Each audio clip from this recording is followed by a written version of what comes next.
Broads, before the episode officially starts, I had to hop on here and say a resounding thank you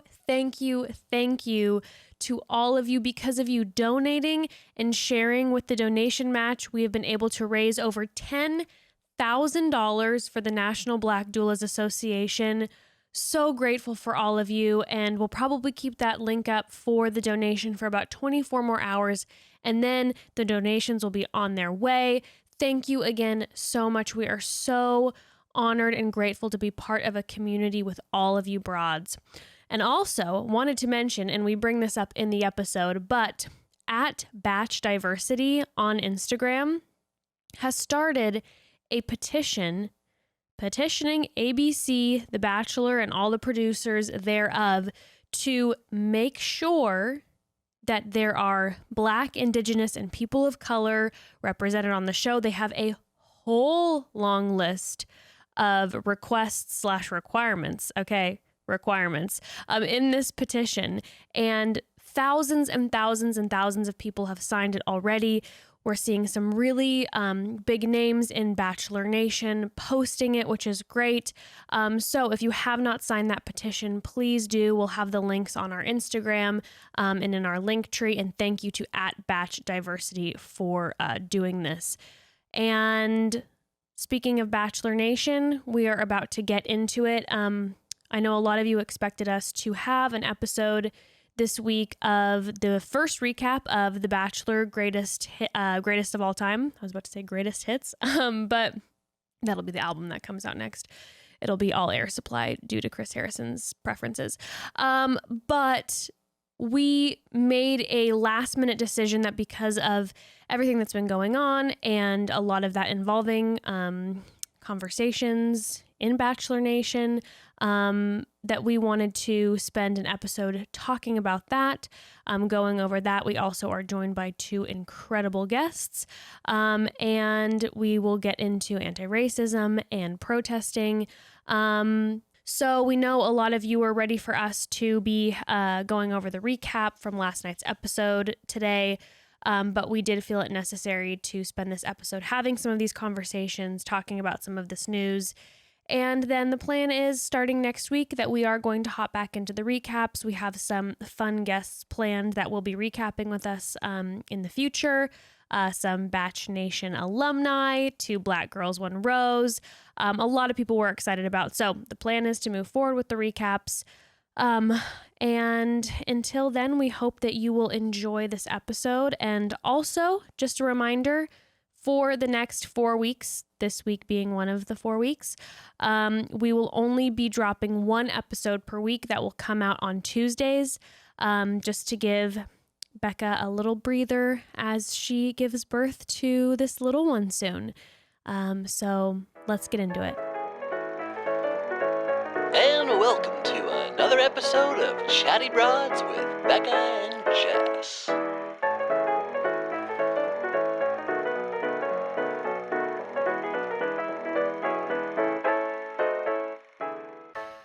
Well, hello to the Broads, the Broad Squad, to first-time listeners. You're now part of the Broad Squad. Welcome.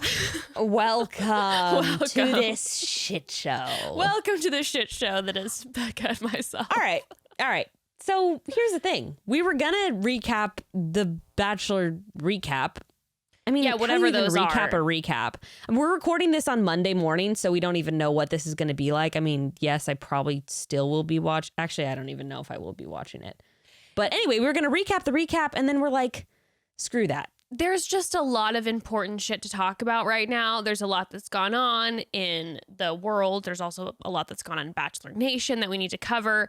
And the only thing that I am sad about is that today they are airing, or yesterday now when this comes out, they will have been airing Sean Lowe and Catherine's season. No way. Yes, and we were going to have Sarah Heron on because that's her season. I consider it her season, and she was going to do some of the recap with us, and wow. She is like my 4 on the Enneagram sister, so she's gonna come. We're gonna have her on for another recap. I don't care if it's her fucking season or not. We're gonna recap any Paradise seasons? Oh, what an interesting thought. Because I remember her season, and do you remember her on Paradise? Oh yes, I do. And with what's his name? Chad? And, actually totally forgot about Chad. No, I was thinking about her love interest. Oh, yes. Do you remember all the drama with that? Because I actually want to talk to her about it. Basically, she shaded him like super hard after, and it was this whole mess. It was fantastic.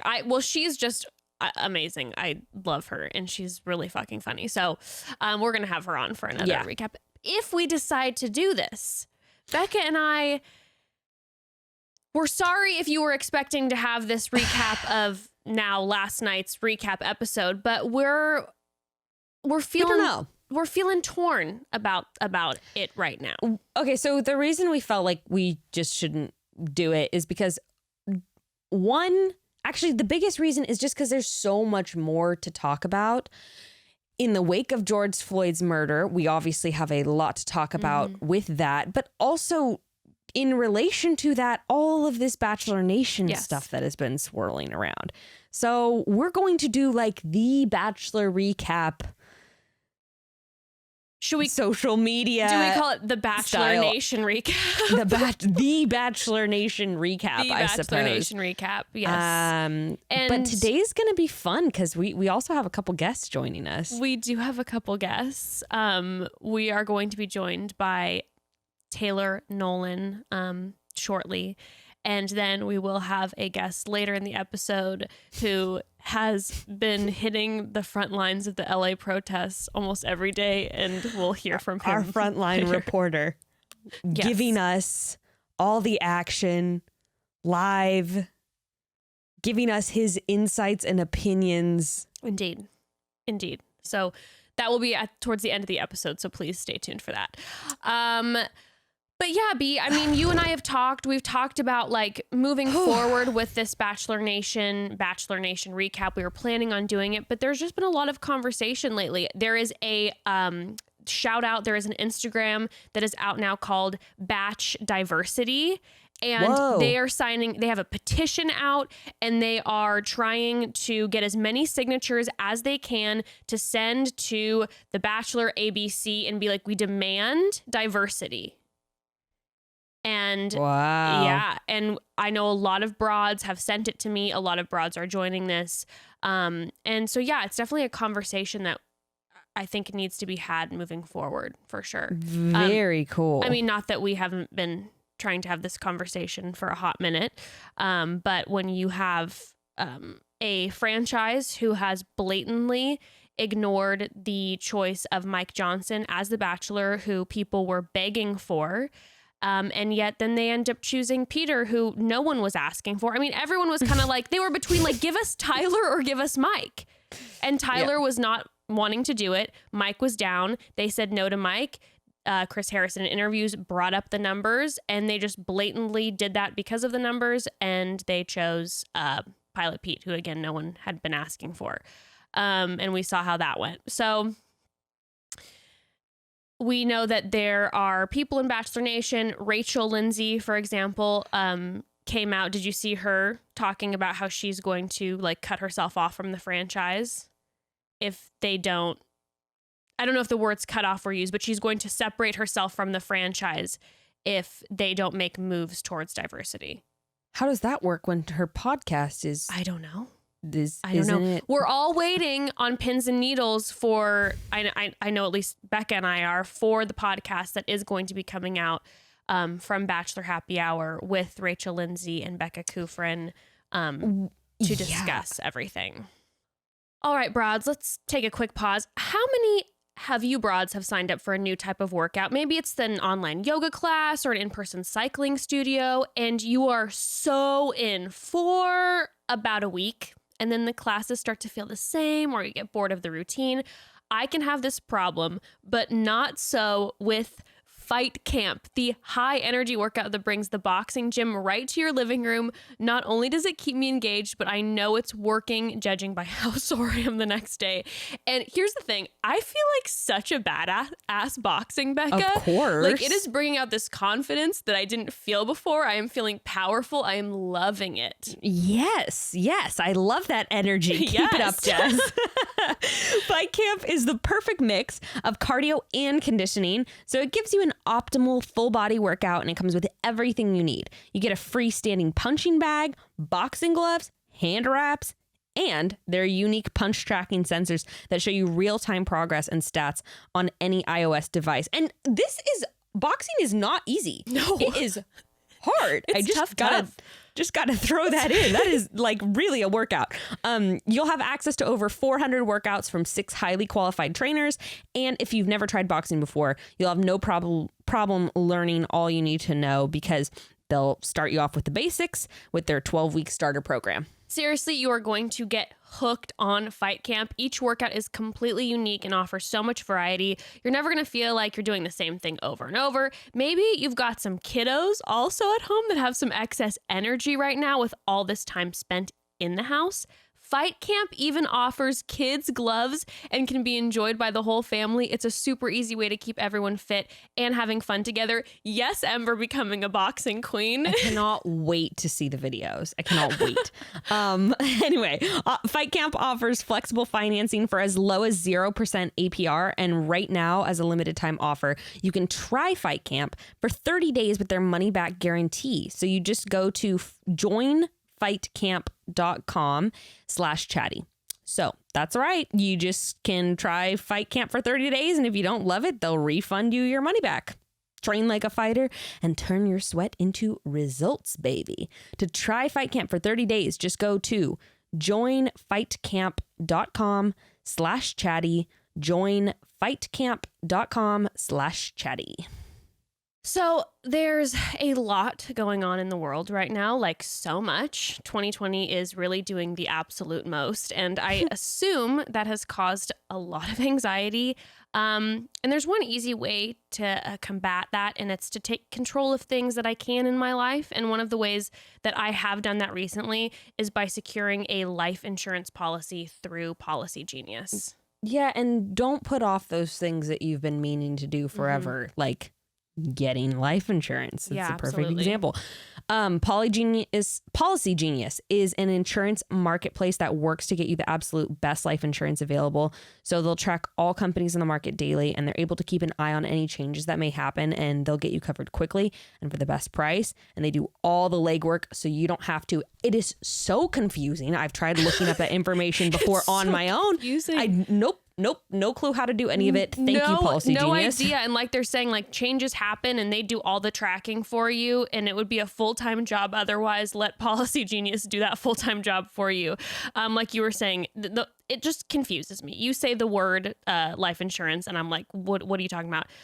But with Policy Genius, they can not only save you a ton of time, but it also saves you a lot of money, $1,500 a year or more. And once you apply, the Policy Genius team will handle all the paperwork and red tape for free. That's huge. If you happen to hit any speed bumps during the application process, they'll be there to take care of everything.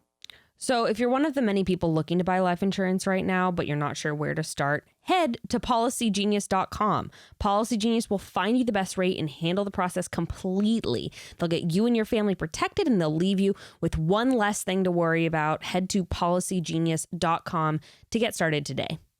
Where do we even begin? I mean, actually, should we start with... I don't know where, I really don't even know where to begin with all of this, because there's a lot of stuff I want to talk about. Hannah Brown's response. Actually, we could kind of start with that, because that actually was one of the earlier. I mean, we've got Hannah Brown stuff. We've got obviously the shit with me and Garrett. We've got the responses of just random Bachelor people in general. We've got other Garrett. I want to preface everything by saying this. When you put yourself in the public eye, and I've struggled with this too, I'm not saying that I'm good at handling this. When you put yourself in the public eye, when you go on a show, and then furthermore, when you gain a huge platform that you profit from, in some cases, millions for some people, you're operating in the public eye, and I believe this for myself and for other people, that you therefore should be held accountable in the public eye and online in the space that you profit so greatly from. Mm-hmm. And I believe you also have a responsibility when you have so much privilege from that platform. Yeah. So I just want to preface by saying that, because I am already envisioning responses being like, well, why do you have to call this person or that person out? I'm in the public eye. I should be held accountable. I believe in the public eye and online. If people want to talk about me in their podcasts or on their platforms, go for it. That's my opinion on that. Yeah. So I just think when you're making hundreds of thousands or even millions of dollars off your platform, and that's where you operate from, I believe you're also leaving yourself open to criticism in that public space as well. Yeah, and I think it's fine to do. I think it's fine to do so in the public. That's my opinion. I have a question for you. Do you feel like which is a worse situation? Someone, let's just say from Bachelor Nation, that has a huge platform, who doesn't engage at all, or someone who doesn't engage at all but then just posts a black square for Blackout Tuesday with no resources. I mean, what are your thoughts? I don't know. A lot of this, it's like I don't really have the answers for. I think both of them are equal. Yeah. I think they're equal. I think posting a black square doesn't really mean shit. Yeah. I think it means the same as not saying anything. And I saw someone's tweet. It's like, how are you all going to stay silent on Blackout Tuesday when you've been silent all along? It's like, I don't think there's any difference. Right. No. Wow, that's a fantastic quote.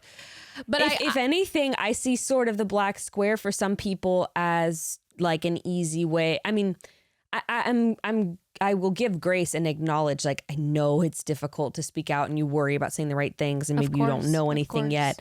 All of that. I definitely recognize that. But I do think that the black square doesn't really mean much. And if anything, it can come off, I think, as sort of like a PR move and a coverall of like, I posted my black square. I'm good. I'm done. Right. So in some ways, people might get less shit for posting a black square than if they said nothing at all. So I don't know. Do you know what I'm saying? Yeah, I guess I just think about someone like Chris Harrison, for example, who during this whole the past 3 weeks, or in general, since the Hannah Brown, her use of the N-word, has stayed completely silent, and then has continued to stay completely silent this entire time. And then on Blackout Tuesday, posts a black square with like hashtag Blackout Tuesday on it, and I don't think it means shit. And part of me, and maybe this, I mean, I don't know. Like, I say, just don't post anything. That's what I'm saying. You should be. It almost got me more upset. Like, I was already just like,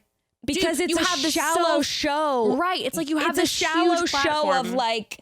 It's a shallow show of, air quotes, solidarity. Right. It's like you don't want to get shit anything. Exactly. from a certain amount of your followers who are going to get upset about the fact that you haven't used your platform. Rightly so. So you're just going to throw that up there and be like, check the box. Exactly. I almost would have rather him just not do anything at all. Exactly. I'm on the same page as you, because then it almost gives people a pass when they still haven't done anything. Unless right now Chris Harrison is in meetings every day with ABC being like, how are we going to figure this out? Because we need to move forward actively with diversity. Claire's out. We're going to bring Tayshia in. Sorry, Claire. Like, we're swapping this whole thing around. Maybe he and Mike Fleiss should hire Hannah Brown's racial educators. Maybe they should. Maybe they should take some cues. Maybe they should, because yeah, I don't know.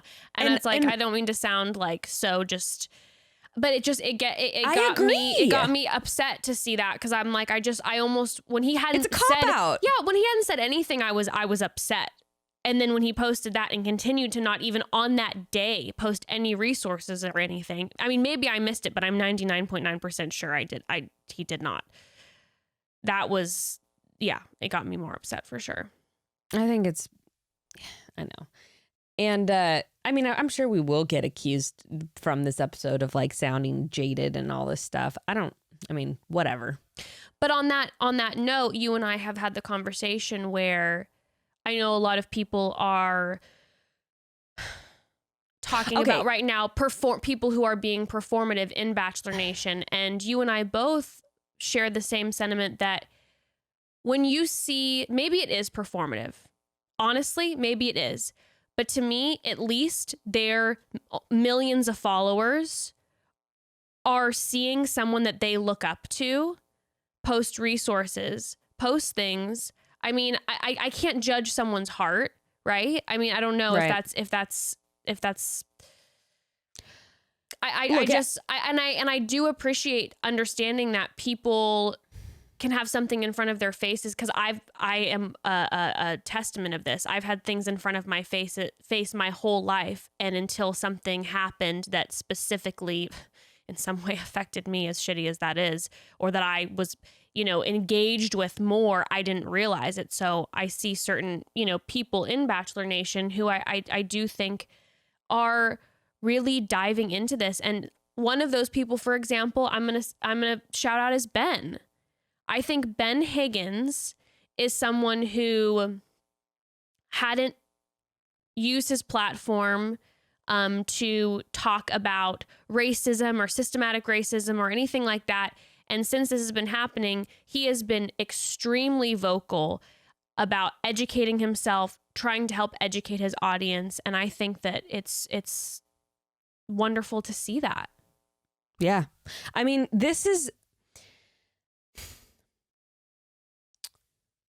I think I agree. Like, look, I do think it's important for influencers especially to put their money where their mouth is too. Yeah. And be like, but yeah, I think that if someone is speaking out about it, if they're sharing resources and actively working to educate themselves, if they're donating, if they're, I'm trying to think of like what the other like, actionable steps are right now that people are talking about. If they're also like engaging with I think it's also important to like engage with followers who disagree. Obviously, I don't mean like fighting in the comments, even though I do that. It's probably not the most productive thing.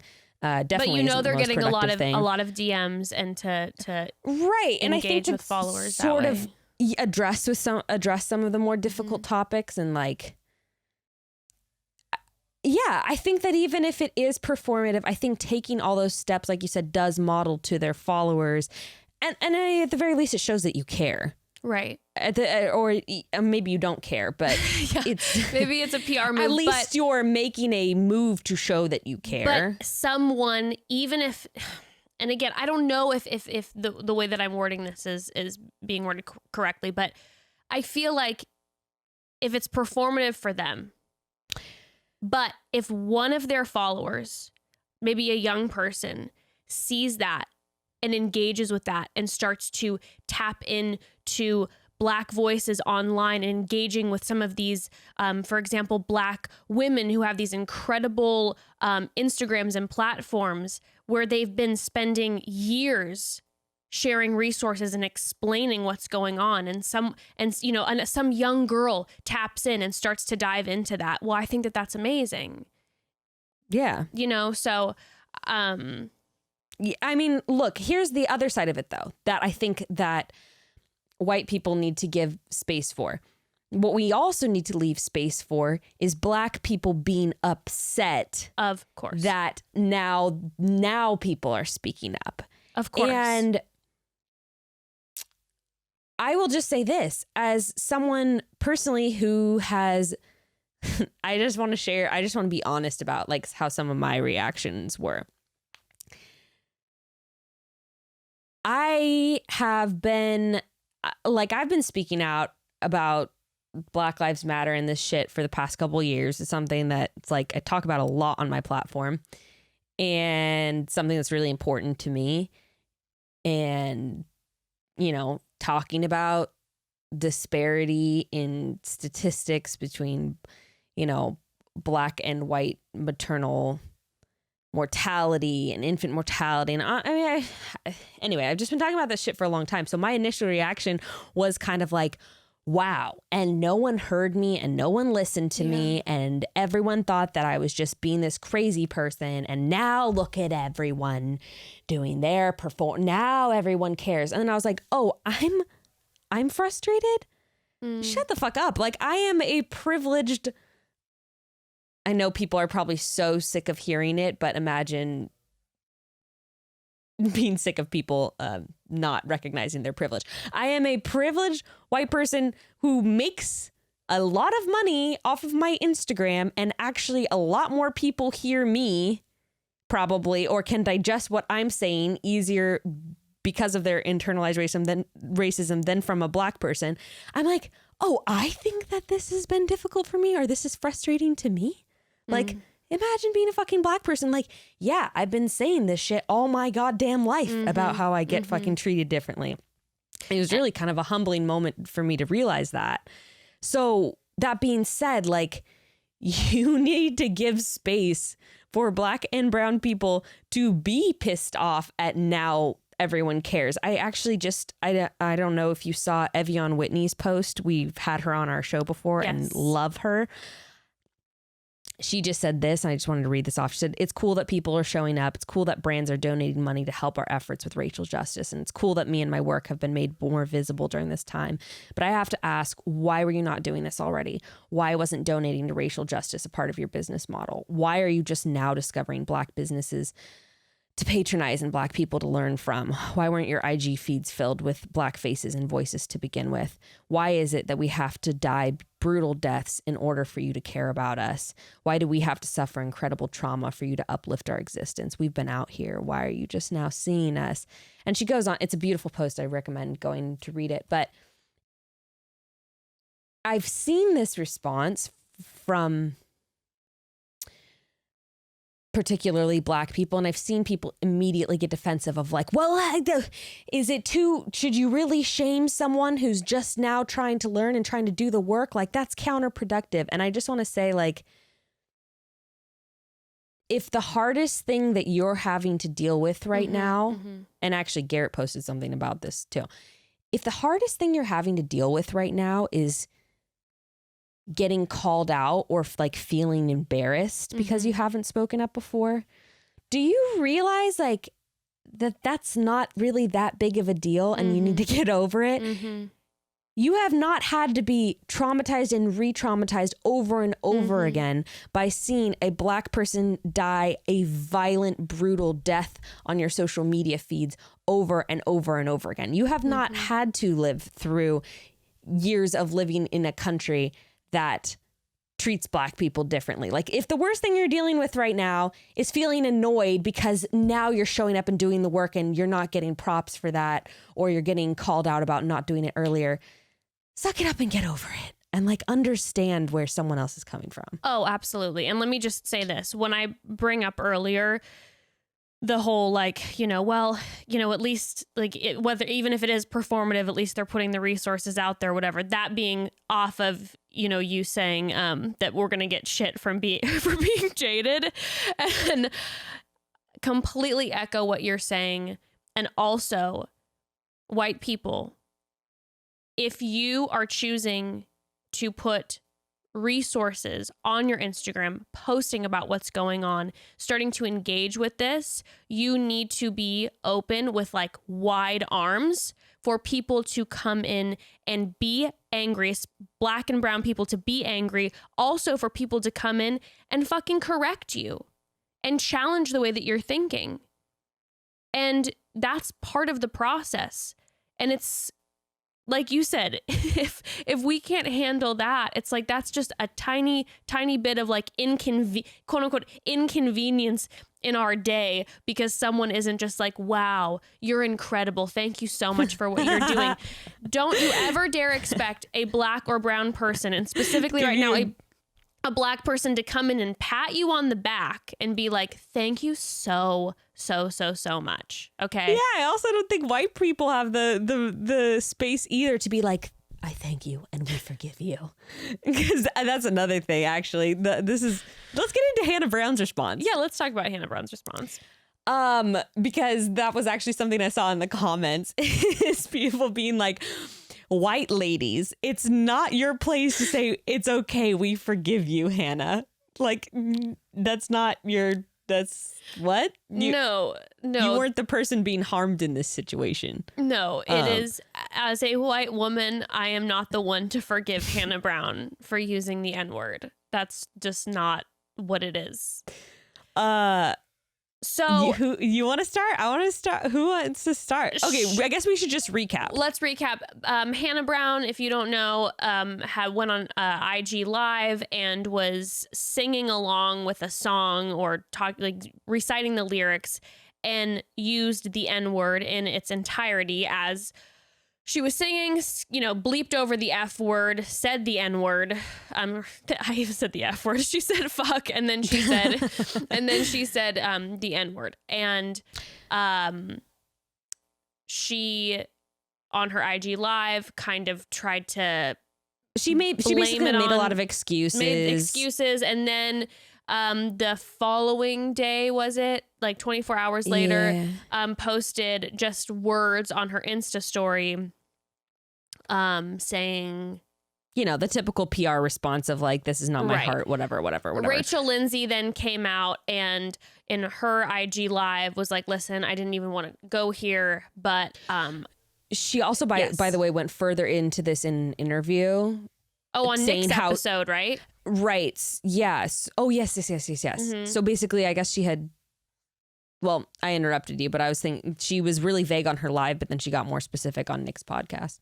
Yeah, how the ways in which she had reached out to Hannah before publicly saying anything, and they were going back and forth about recommending that Hannah Brown was going to pull Rachel on an IG Live, and they were going to have a conversation. Correct? I could be wrong, but I think maybe Hannah even reached out to Rachel and was like, really? I want to do this the right way. Rachel suggested she not post a statement. Hannah was like, I agree. They were going back and forth on the phone. It was like, I agree. I think a statement would be insincere. They talked about going back and forth on the live. Then ultimately she ended up saying, I'm just going to do a statement. And Rachel was disappointed about that. But then on May 30th, which feels like years ago, Hannah went on her live again and talked through everything. It was about 20 minutes long. Who wants to start? Go for it. Okay. Okay, fine. Again, I'm not the person to say like, oh, thank you, or I forgive you. I thought her live was super honest. Mm-hmm. I thought she was super transparent she did a little bit of deflecting and a little bit of making excuses, just a little bit. But I thought otherwise it was a very humbled, it was a different humbled person that I sensed and saw from that very kind of arrogant, nothing can touch me attitude that we saw on her first live and had, in my opinion, kind of been seen from her beforehand. And I thought it was beautiful. Mm-hmm. I thought it was beautiful to see her. Like, I don't know. I felt like she was humbled, and I felt like she was, it's hard to say someone's sincere on their Instagram. I know it's overused, but it just felt sincere. And she was putting her money where her mouth was, because she was like, I have hired educators to go through this with me, and like I've been journaling and I've been processing and I've been doing this like hard shit, and I'm going to continue to. And I thought it was great. I thought it was great. Like, I think that we've all got so much work to do. I don't say that like I don't have a lot of work to do. No. I think we've all got work to do. I think she's got work to do, but I thought that it was really important for her to, I thought it was cool. And I thought it was cool how she kept going. I think she went on her live again after and was basically like, I don't know. I thought she didn't let her followers get away with like ways that they had been defending her either. I thought it was well done. I completely agree with you. Again, it's it's not my space to forgive her. But as a viewer, I appreciated the fact that she didn't hop on and say just basically an extended apology. I appreciate the fact that it was clear that she had been putting work in, and she explained things to her following. And yeah, you know what? I really hope that as time moves forward that we continue to see her staying active in this, posting different resources. I did feel like it was obviously the timing wasn't great, but I don't know like the truth of like whether or not she was always planning on coming. I don't know. But I did actually think that it did mean something for her to wait to speak on her live until she had really like spent some time like humbling herself, basically. Yeah. You know, and you know, putting work in is going to, as a white person, take the rest of my life. I need to continue to put work in for the rest of my existence. So expecting her to put the work in 24 hours wouldn't have felt sincere to me. So I did appreciate that there was some time spent. And then I didn't feel like it was glossed over. No. And then I also recognize the fact that it was a I can understand that for her it was a stressful, not a stressful, but a tricky decision to navigate around, because it's like, I don't want to drop this in the wake of George Floyd's murder and seem like I'm saying this because, but at the same time, I don't want to hold off and be silent through this. And it was definitely something that she had to navigate through. And I will say this, and this is something for everyone to really process and think about. Hannah Brown has lost more followers since posting her apology, her real apology, and posting resources and amplifying Black voices since when she said the N-word. So I'd like to say I'm fucking surprised. I know. And you know who else has had this happen in recent days is Maddie. Maddie, who has a very large audience. Pruitt? Yeah. In the past few days has been posting a lot at protests, has been surprisingly vocal in ways that I wasn't expecting, and has lost a lot of followers. You're actually more clued in because you were peeking around on Reddit and I didn't. So you're probably more up to date on what's going on with everyone. So, and actually I didn't, this isn't even a shady comment. I like forgot about Maddie, and then see that is good for her. Good for her. Yeah. Yeah. But honestly, here's the other thing too. And I know some white people hate this, but it's something I also have seen a lot of Black people saying is like, do we really give someone a gold star, or is it like, yeah, this is the shit you should have been talking about? I know. It's more like, yeah, now's about time. Like, I know. The work that we've been doing, like the work anyone's been doing, it's kind of just our obligation. Like, yes. And so it's kind of like, should we be praised for doing like what we should have been doing all along? No, we shouldn't be praised. I think probably is the I mean, but it's hard not to when you're then contrasting it with other people and how they're handling the situations. I think then aside from the praise, I would just say, just focus on the idea that two of Bachelor's leading ladies have now been vocal or more vocal about what has been happening towards the Black community for hundreds of years. And now they are losing followers. So it's just something to process. Has Hannah Ann or Pete or I saw Kelly's great response. We don't even have to get into any of that. But what about Hannah Ann and Pete? Have they been saying anything? I don't know if Hannah Ann has.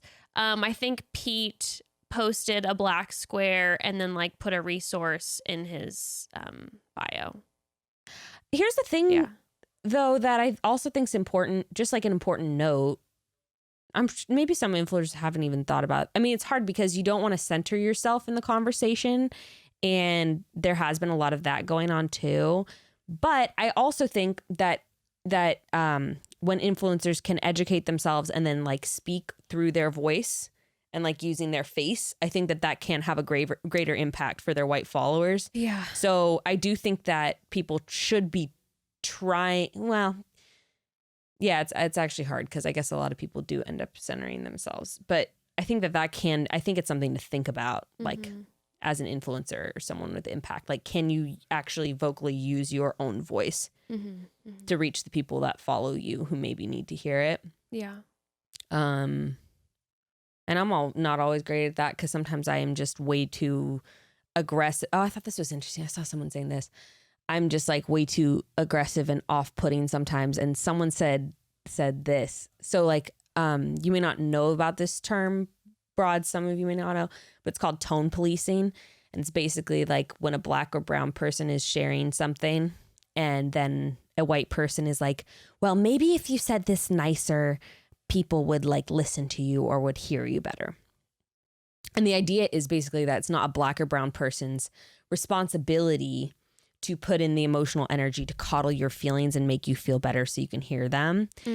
But I saw someone post this. It is a white person's responsibility to police their tone so that other white people will hear them.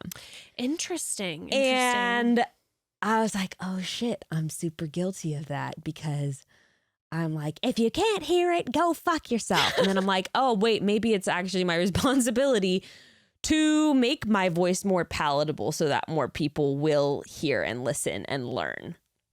So something to think about. Something to think about. Something I have not always been great at the past few days in particular too. Which let's get into the stuff with Garrett. Let's talk about Garrett. So if broads don't know, oh my God, dude, this shit is so. Garrett posted. Garrett, how do you say his last name? Yaregugan? Bekah Kufrin's Garrett. I don't know. I don't know. Garrett Y? Garrett Y, thank you. I really have no idea. I got no idea. Urigan? I don't know. Maybe. Yeah. Maybe it's your. I really don't. Maybe the Y is silent. I mean, they never tell us on the show because they just always have the name with the initial. So how am I supposed to? Yeah. Well, I don't follow Garrett, so this was not something that I specifically saw until I started getting a lot of DMs from different listeners being like, "What's going on right here?" And Garrett posted on his Instagram. So he had posted the black square with like, I think it just said like Blackout Tuesday. Emojis. No, it said it had emojis. Hand emojis. Yeah. Okay. Fist emojis. Fist emojis. Okay. And then the next day he posted a Blue Lives Matter post. Actually, I think I have to give him credit. I don't think he technically said Blue Lives Matter. He didn't? But I don't think so. Maybe not. I don't know. Don't quote either of us on that. Actually, let's just go look at his post. Yeah, I think that's probably. So he did the hashtag thin blue line. Right. So would you like me to read this post or no? Okay. I really don't. Okay. I really don't. You can go read it on Garrett's, but he's basically like. By the way, who has by the way, in contrast to Hannah and Maddie, who has gained followers since this. Just of course, FYI. he has. Yeah. He starts it out first of all by centering himself. I've been pretty tore up. I've listened, learned, helped, supported, and grown. But with so many friends and family in law enforcement, I couldn't sit back and not support them and the hundreds of thousands of men and women of all races, that blah, blah, blah, blah, blah. It's important for me to recognize the ones who stand in this gap. And then he just goes on and on and on and on. Quite a long post.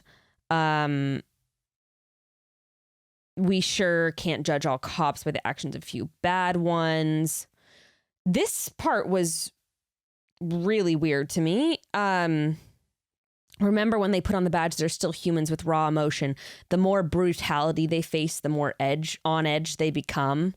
There's a lot to unpack for this. The biggest thing that I had with this was not that he talked about cops' lives. It's that he was fucking completely silent, did the stupid black square thing like we were talking about earlier, didn't say shit, and then talks about how it's important for him to recognize cops. And I'm like, no, that's actually not what's important to recognize right now. What's important to recognize is the Black lives that are being murdered by cops and have been being murdered by cops since our country began.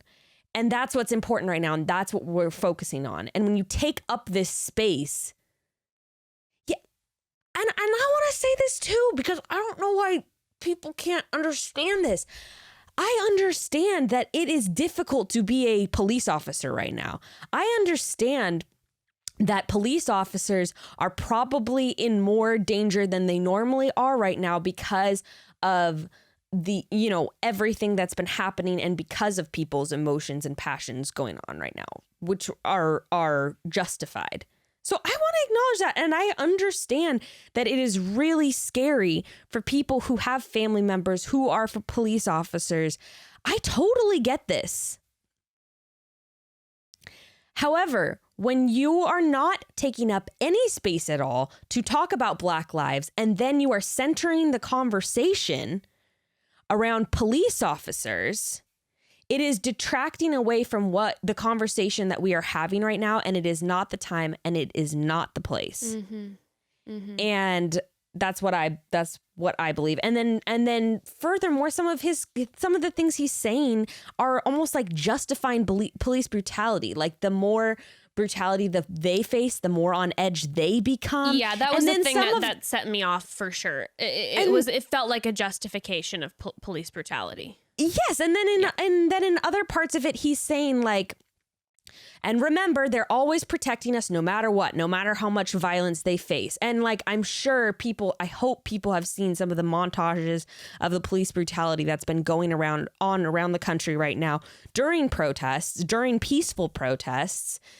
I'm sure our frontline journalist will be reporting on this later. We'll be reporting on it later for sure. No, but in seriousness, like, or the videos circulating about all the shit that's been caught on video the past several years of cops that have gone completely, like, have not been held accountable for their actions. Like, to say something is so, what's another word for tone deaf? Because I was made aware by a follower that this is actually an ableist phrase, tone deaf. Okay. I didn't which even I had not ever thought of think before. about that. That is really good to know. Okay. Yeah. Ignorant, maybe?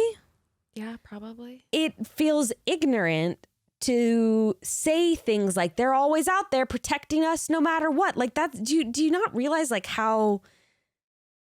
what kind of message is that fucking sending in the wake of a video being circulated around of a gloating cop choking a man to death, basically, like on the street? What do you know?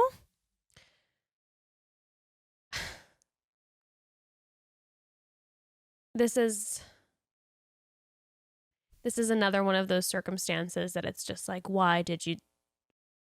I just really would have preferred no words would have been awesome right now.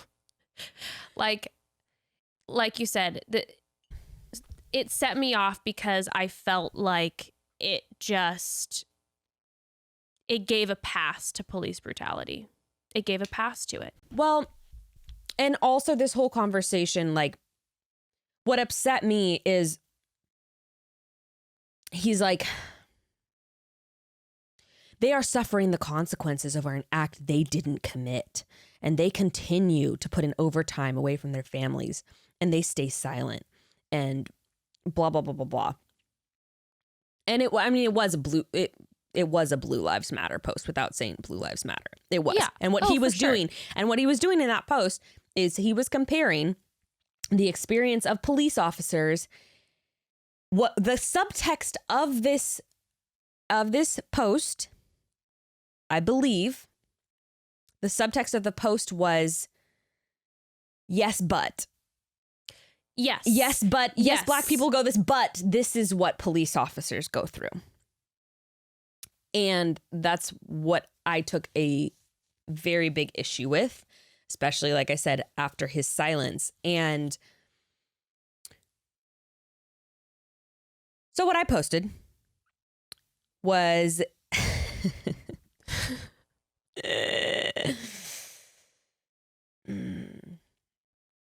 I said, law enforcement chooses to put on their blue uniform. Black people don't choose to be black. Big difference. Also, the more brutality they face, the more on edge they become. That's scary as fuck. Wow, wow, wow. So interesting that you have that you stay silent on Black lives, but you just have to speak out about cops. You've made your views known before, and here's a great reminder that's not much has changed. Also, what I thought was the issue with this post, and something that I've been seeing happening now, like a week after or a week and a half, I don't even know how long it's been now since the video first surfaced about George Floyd, is that now it seems like a lot of white people, there's been enough time passed where they can say, well, let's now talk about something else. Let's actually now talk about police lives. And I think that this is a time where we need to be talking about Black lives, because most people in our country believe police lives matter. What our system has shown over and over again is that Black lives don't matter. That's why we need to take this time to talk about it. So when you're saying, actually, let's talk about this, you're detracting away from what's important to talk about right now that we haven't been having discussions about. I think this has been kind of a perfect example of white privilege lately, where it's like there's a hot minute where we're having to start hearing uncomfortable conversations that don't make us look great, that we don't like, have uncomfortable conversations about things that we'd never tapped into before, get called out for the first time, really, truly, and we don't like it. So there's this desire, there's that innate, like, defensive, like, well, I'm going to throw this concept into the pot to try to distract from the fact that I'm uncomfortable and I don't want to deal with this, and sometimes need to just be silent and listen. And I know we've been talked about a lot, like, don't expect Black people to show up right now and do the work for you. But if this is something that you need to just sit and you need to listen and not just try to throw out different things that are like, well, here's an excuse and here's an excuse and here's an excuse and here's an excuse. And it was just, well, and again, I do realize that, like, people who have family members, like, I think it's okay to be like, please do not propagate harm towards police officers. Like, please do not, like, I think that's okay to say. Of course. Of course. But I also think it's to remember, like, don't limit your scope to what you speak out on, to what you personally experience, or to what resonates with you personally because of your family members. Because I saw a lot of that on my later posts where people were like, well, what if you had a brother, a husband, a son of your father who's a cop? And I was like, what if you have a son, a brother, a husband who was Black and who was murdered by a police officer? Like, this whole, like, proximity argument has to go both ways. And I also don't think we should limit our empathy to who is in proximity to us, because that's the basis for racism. So, yeah. So then Garrett started posting your guys' DMs. Okay, so Garrett took a screenshot of your comment. No, Garrett screenshotted my comment, and then, God, I wish I had a screenshot of it. I don't offhand, but he basically said, you don't know. Oh, remember when you told Bekah how much you loved me and how sorry you were? Like, this just goes to show you don't know me. You never got to know me, and you're not allowed over, or something. Yeah. You're not welcome to get to know me or to and dinner. And then he was also like, of the sort. Yeah, and then he was also like, and in my defense, like, I was advised to not post anything further about racism. And I'm like, who is it advising you to post this Blue Lives Matter post? Right. Who are these advisors? Was someone advising you to do that? And then he brought up the fact that he was getting ridiculed when he did post the Black one. Damned the black if you square, do, damned if you don't. And he's Must be so received hard. ridicule. And it was just like, this is not what should be happening right now. This is once again about you. Now, this is the gold star shit I think that you were talking about. I think that I believe that he was basically crying and being like, why didn't people give me more accolades? Right. For Why me didn't I get a posting gold black star? square? Why am I now, I did what I needed to do. And it's just like, all right, well, okay. Oh, I forgot. You're the one being oppressed.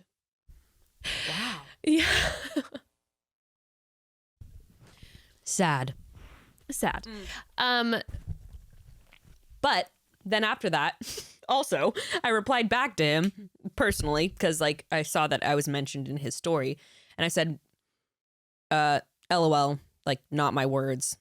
I said, I was on the phone with Bekah and I said, tell him I'm sorry for giving him so much shit because at the time I thought you cared and were learning, or I said something like that. And it's clear now that you don't. And he like screenshotted that and put it up on his story and was like, in case you're wondering what's going on. I'm like, this doesn't make you look any better. I don't know why you're posting this screenshot as if this is somehow. No. I don't get that, but whatever. Fine. Good. I'm glad you posted the screenshot. Now I don't have to respond on my own story defending myself because you just did it for me. Thank you. And it's just like. And then his post after was just saying like, if you post a black square, you're not doing enough. If you do this, then it's performative. You do this, like basically the post. And I actually did see a lot of people on Reddit being like, I get where he's coming from. And again, just where I said, like what I said earlier is just like, this is the hardest thing you're having to go through right now. Like about getting called out for not doing enough or being performative. Like, I think you need to get a little thicker skin and just keep on moving forward. Yeah. And that's the thing too. It's like the people feeling like damned if I do, damned if I don't. You know what?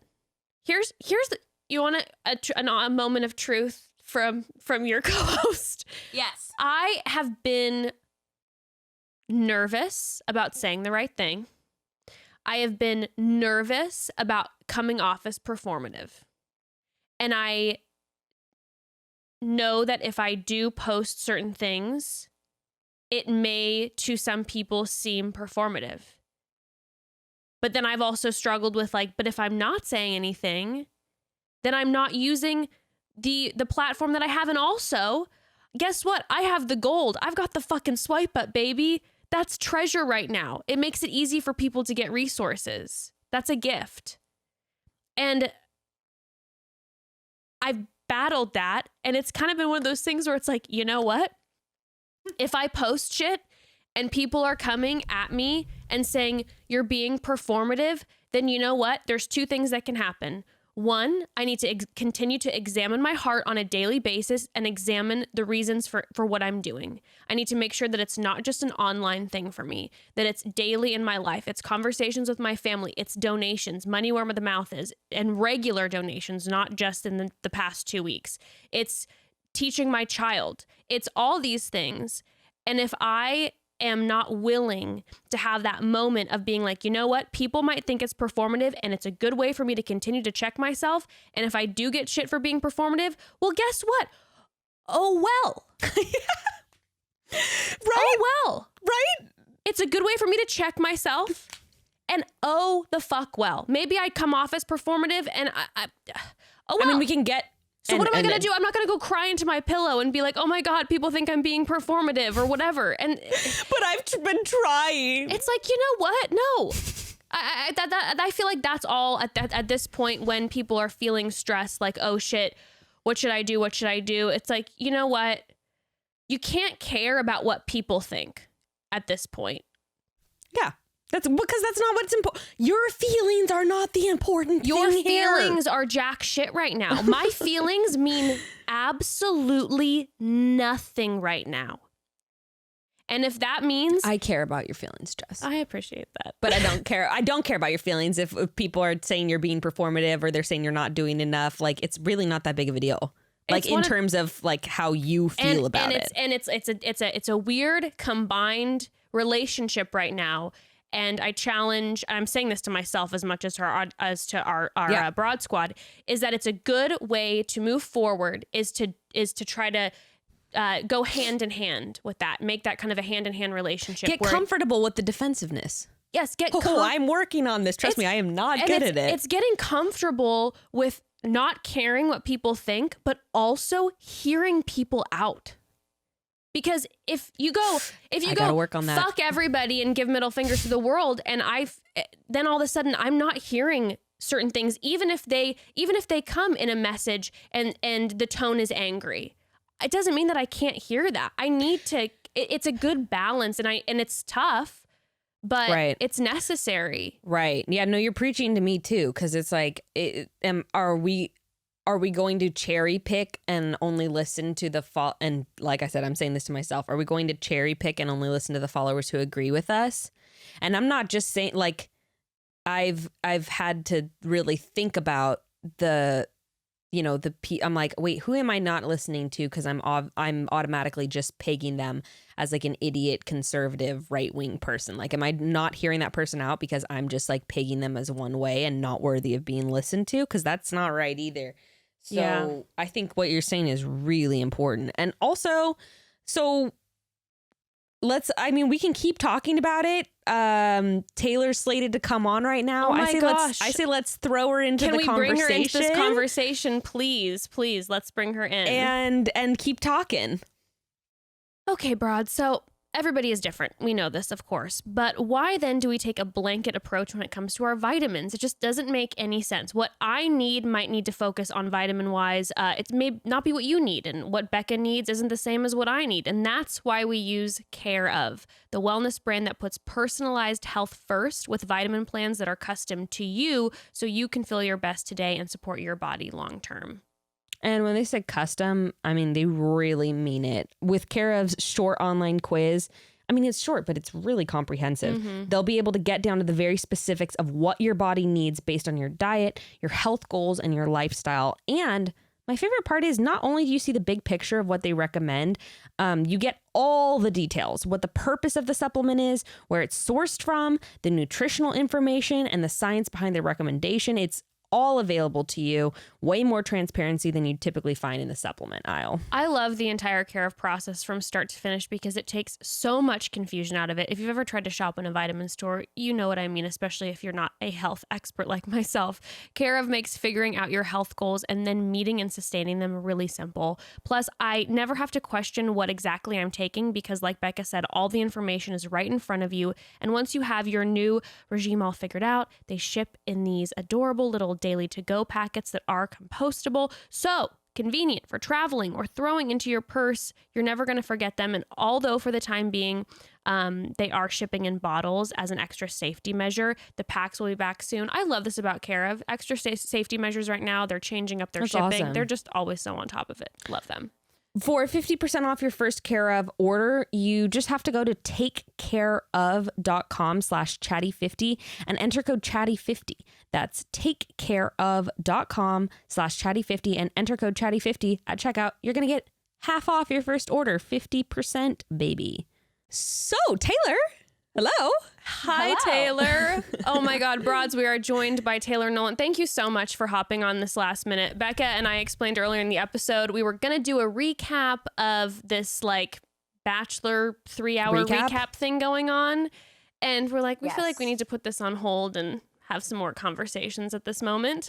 So we appreciate you coming on, especially last minute. Yes. Yeah. And basically what we've been talking about in the past hour is let's see, what did we cover, Jess? There's a lot happening. There's a lot. we were talking about, go ahead. No, I was just gonna say we were talking Bachelor stuff in general. We talked about Hannah Brown's response in her live. And we talked about Garrett's thin blue line post, and we were talking about my comments back. But honestly, what we were just having a conversation about too was a bigger conversation is we were talking about the whole thing that we've been seeing a lot of people saying of like I'm damned if you do and damned if you don't.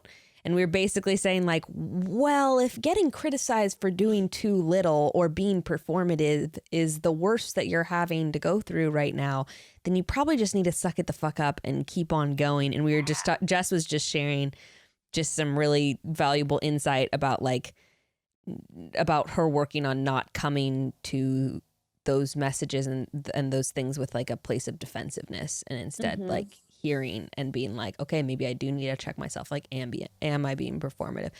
Am I doing this in my real work, in my real life, and all those kind of things? So that's kind of the conversation that we were in the middle of when we threw you in.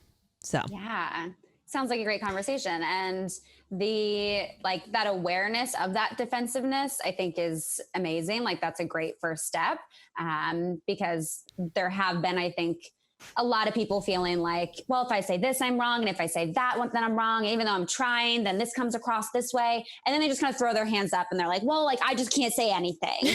And like that, you know, that's not productive. It doesn't do anything. As difficult as it might be to hear, like, that is only serving you to sit in your place of privilege, that like, you don't have to talk about it, that you get to say, well, I'm just not going to say anything at all because it doesn't impact you. So like, it's okay for you to say something wrong. But really try to look at that. And unfortunately we do have such like a cancel culture, you know, that like shit feels really intense. And it's like, no, you're human. Like, you've been conditioned with our history of over 400 years. You think that just you're going to read some textbook and then be like, boom, I'm an expert on racism. I'm a hella woke and anti-racist. Like, it doesn't work like that.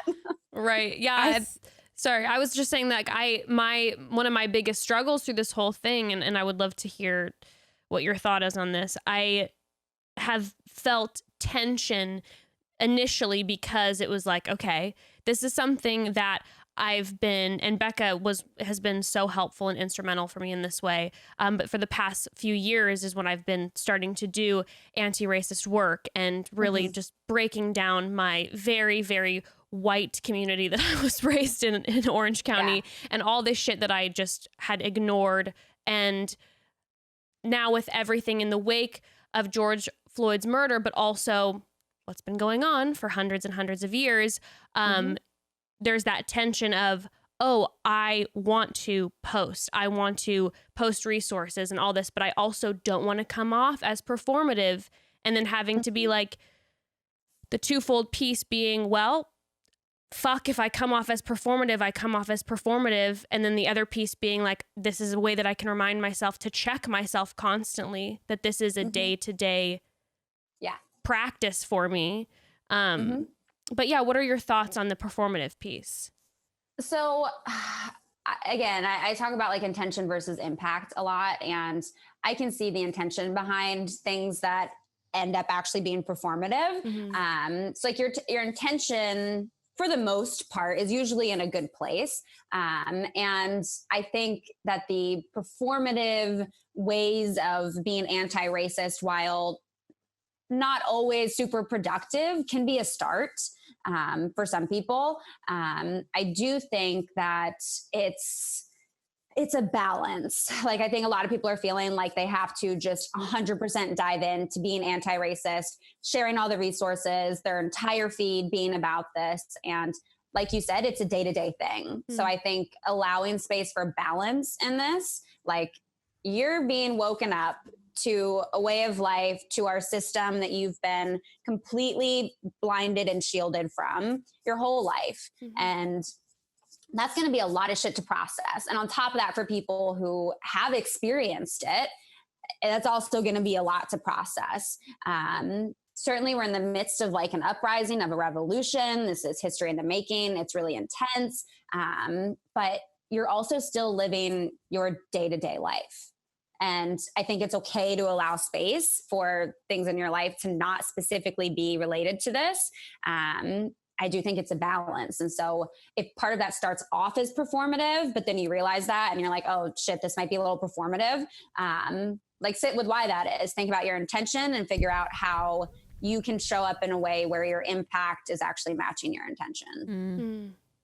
That's really good advice.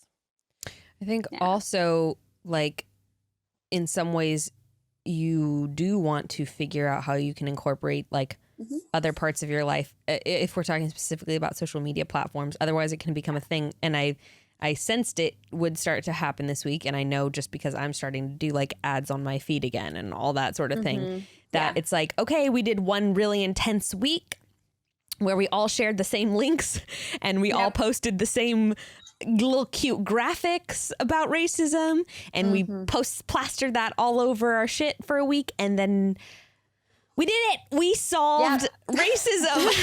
Yeah, we're anti-racist now because we shared a black square. And it's over now, and we can go back to our normal content. And I think it's harder and it's more important. I mean, but this is, I think, where the you can really gauge whether or not it's performative. Like, if it maintains. Right. If it maintains, and also, are you continuing to care? Because I think that if you continue to care out of that, like, desire in your heart, you will continue to share. And if you don't have that desire in your heart, like, now I'm sounding like I'm speaking Christianese, Jess. You know, it's like, and actually Hannah Brown quoted it in her live, which I really liked. She said, out of the heart, the mouth speaks. And which I really liked that as a, you know, you got that reference too, Jess. I don't know how you were raised, Taylor, but we were both raised in super conservative Christian households. Yeah, I wasn't raised with any kind of religion at all. I definitely consider myself, I'm one of those people that's like, yeah, I'm more spiritual. Yeah. That's me. I'm like, with nature and my plants, like, nature's my higher God. Yes. Bekah and I are always so fascinated by that. We're like, tell us what it was like. Tell what it was like to not be indoctrinated from age 2. But I love that verse too, because it's like, if your heart cares and if your heart is passionate, then you will continue to speak, and it will become more organic the more you do it. Yeah. No, definitely. And I think one of my fears with all of this is that things will remain performative from the last week, and that people will, you know, be learning this information exclusively so that they can share it on social media and to say, see, look, I am anti-racist. But I think it's more of like, your motives in this should be less of like, I want to be anti-racist, and more of like, this is not okay what's happening, and I care about it, and I want to do whatever I can to help this system rebuild, dismantle and rebuild, than it is about I. And I get that sometimes we have to start from that place, but hopefully it can move to like a deeper value of just literally our entire country and everyone that's in it. Yeah. I mean, I guess it's difficult. Thank you, gardeners, for ruining the podcast right now. So rude. I think that also a lot of people, myself included, for a long time, were just maybe unaware. And I don't necessarily think that's a great excuse, but I think that I've seen from a lot of people, they're like, oh no, I just didn't know this was going on, which is like kind of crazy to me. On one hand, you didn't, but like on the other, like you kind of did. Like we've always kind of known this shit. Like we make jokes about it. Like it's in our media. Like we kind of know these things. Like we kind of know, like, oh yeah, if you're Black, you don't want to get pulled over by the police. Like that's like, we've all kind of known that. I don't know if you saw it. Did you see the Jane Elliott clip? I don't know if either of you saw it, but there's this clip of Jane Elliott where she says, it seems like it's from quite a few years ago, and she's in a lecture hall, and she says, stand up if you want to be treated how Black people are treated. Like, and no one stands up. And she's like, yeah, okay, so you know that Black people are being treated differently, and you don't want to be treated like that. So then why aren't you doing anything about it? Yeah. Because we care about really the dogs, and we care about, you know, like making sure that we have enough animal shelters and shit. Like it's the contrast. We're flying over dogs from Korea, spending $3,000 to save them from a slaughterhouse. Yeah. Keep doing that work, those of you who are called to that work, I guess. Yeah. But it's like, like on one hand you haven't known, but on the other hand, you have always kind of known. But again, if you sit with that and you're like, yeah, I guess I have kind of known, but I never, like, it never like lit a fire in me. And why is that? And I think part of that for a lot of people is that you haven't had to. You haven't had to experience it personally. So it hasn't seemed like a real tangible thing. And it's also, you've benefited from it in some ways. Like if Black people are the ones that are getting profiled by cops, then like, you're You're totally not. good and you don't give a shit. Like, Mhm. you know, you'll get up in a cop's face and do all this stuff. Cause like, what are they going to do? You know? I mean, now I think we're seeing that's very different. But it has been there. And it sucks to take a look at that because it might go against a ton of how you've viewed yourself in the world. But like, that's where the work is. Mhm. We talk about that for a second, about that whole, this is a pretty basic discussion about privilege, but I saw it on other Garrett's post. I don't know if you guys saw that lovely American flag post and some of the lovely comments underneath it of him responding to people. Yeah, I I definitely saw fucking that. cannot with this franchise sometimes. Dude, bro, fuck the Garretts. I hate both of them. Okay, no, I don't hate anyone. Love and light to the Garretts. But like, hope that they take Serenity now. What'd you say? Hope what? sorry, drinking tea. I hope that they do like learn something. Like I hope that they do step out of that, like somehow. I mean, it's not my job. I'm not engaged to that, but like I hope someone can get through to them in some way and that they open up their brains a little bit. Yeah. Yes, I agree. One of the things, of course, other Garrett, you know, Jess, and I knew we could not stand him on Hannah's season, and now it's all unfolding for me.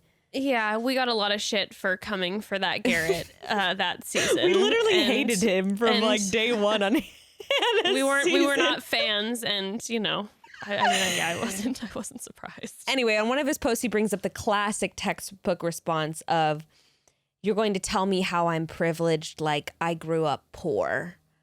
You're missing the point. Oh, and also, okay, Garrett, the point is, what if you were poor and black? Like, if you had the same exact upbringing and you were black, you would have far less privilege and opportunities than you do growing up as a poor white person. That's what I think people don't fucking understand. We're not comparing white people in Section 8 housing to Barack Obama in the White House. That's not how it works comparing. We're talking about the privilege that you get with your skin color compared to people like, oh my God. I don't know. I'm not explaining this well right now because I'm getting upset about it, but I think it's okay. really Totally feel important. Yeah. And the one of the like key defining factors in that is like he might have grown up poor, but not because he was white. And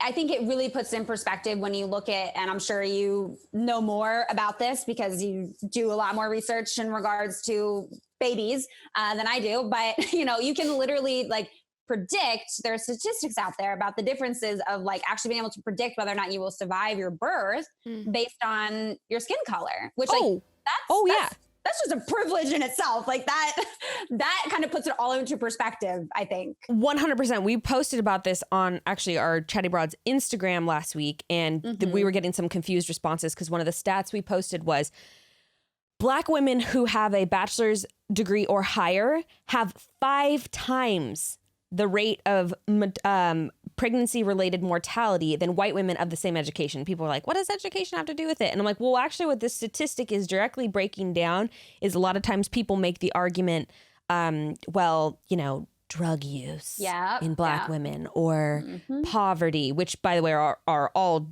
directly linked to our white supremacist system in our country. So even that's not like it doesn't explain away or explain away the racism, but that's another conversation. But what that directly proves is that no, Black women who have PhDs have higher rates of maternal mortality than white women with only a junior high education.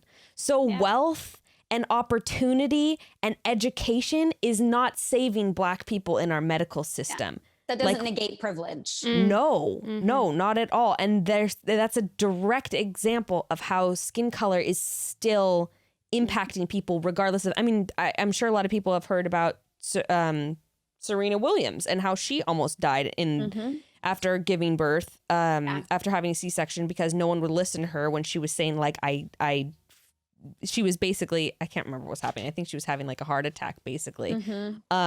but no one was listening to her. And the whole point behind that story is like, this is one of the most like privileged in all areas besides skin people in the country. Like, she is super wealthy, super famous, and doctors are still not listening to her. Yeah. Anyway, I'm going to stop ranting about that and let you talk.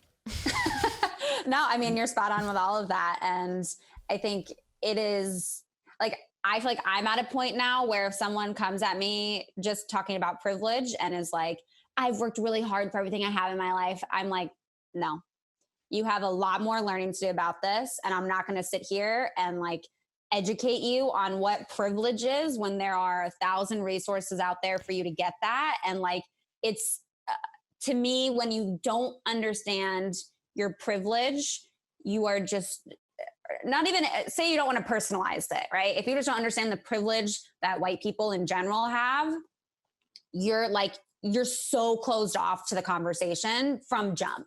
So for me, I'm like, if you don't get that, like, I'm sorry, you have more homework to do. I literally was like dating a guy and we got into this discussion and he's white, and where I'd brought up, you know, privilege as a white person, and he like lost it and got so emotional and was like, I've worked really hard for things in my life, and went on to talk about, you know, how he worked somewhere and his boss was like sexually harassing him and how like he doesn't receive privileges and, you know, all this stuff. And even one example he used was like, you know, yeah, well, if that person hadn't gotten fired, then he would have just gone and gotten another job. And I said, yes. And how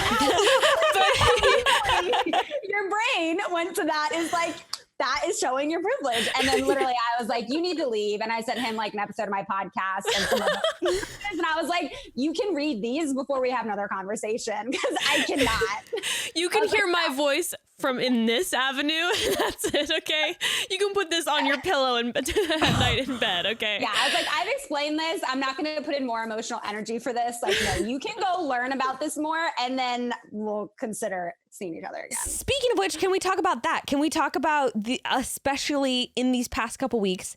I would like, if you'd like to speak about your experience about the weight of the burden that, especially in Bachelor Nation, we've been seeing too, of Black people to how people are expecting or feel like Black people are obligated to speak up in the wake of George Floyd's murder, and to the burden to educate white people. And we already talked a little bit about tone policing. I was saying I saw something interesting that I hadn't thought about before, where it was like, you know, we shouldn't be tone policing Black people, but it's 100% a white person's responsibility to police their own tone so that other white people will hear them, which is shit that I really need to work on.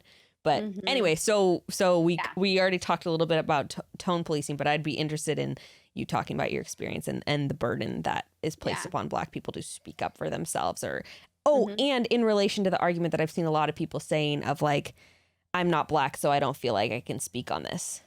Yep. Yes, there's a lot there.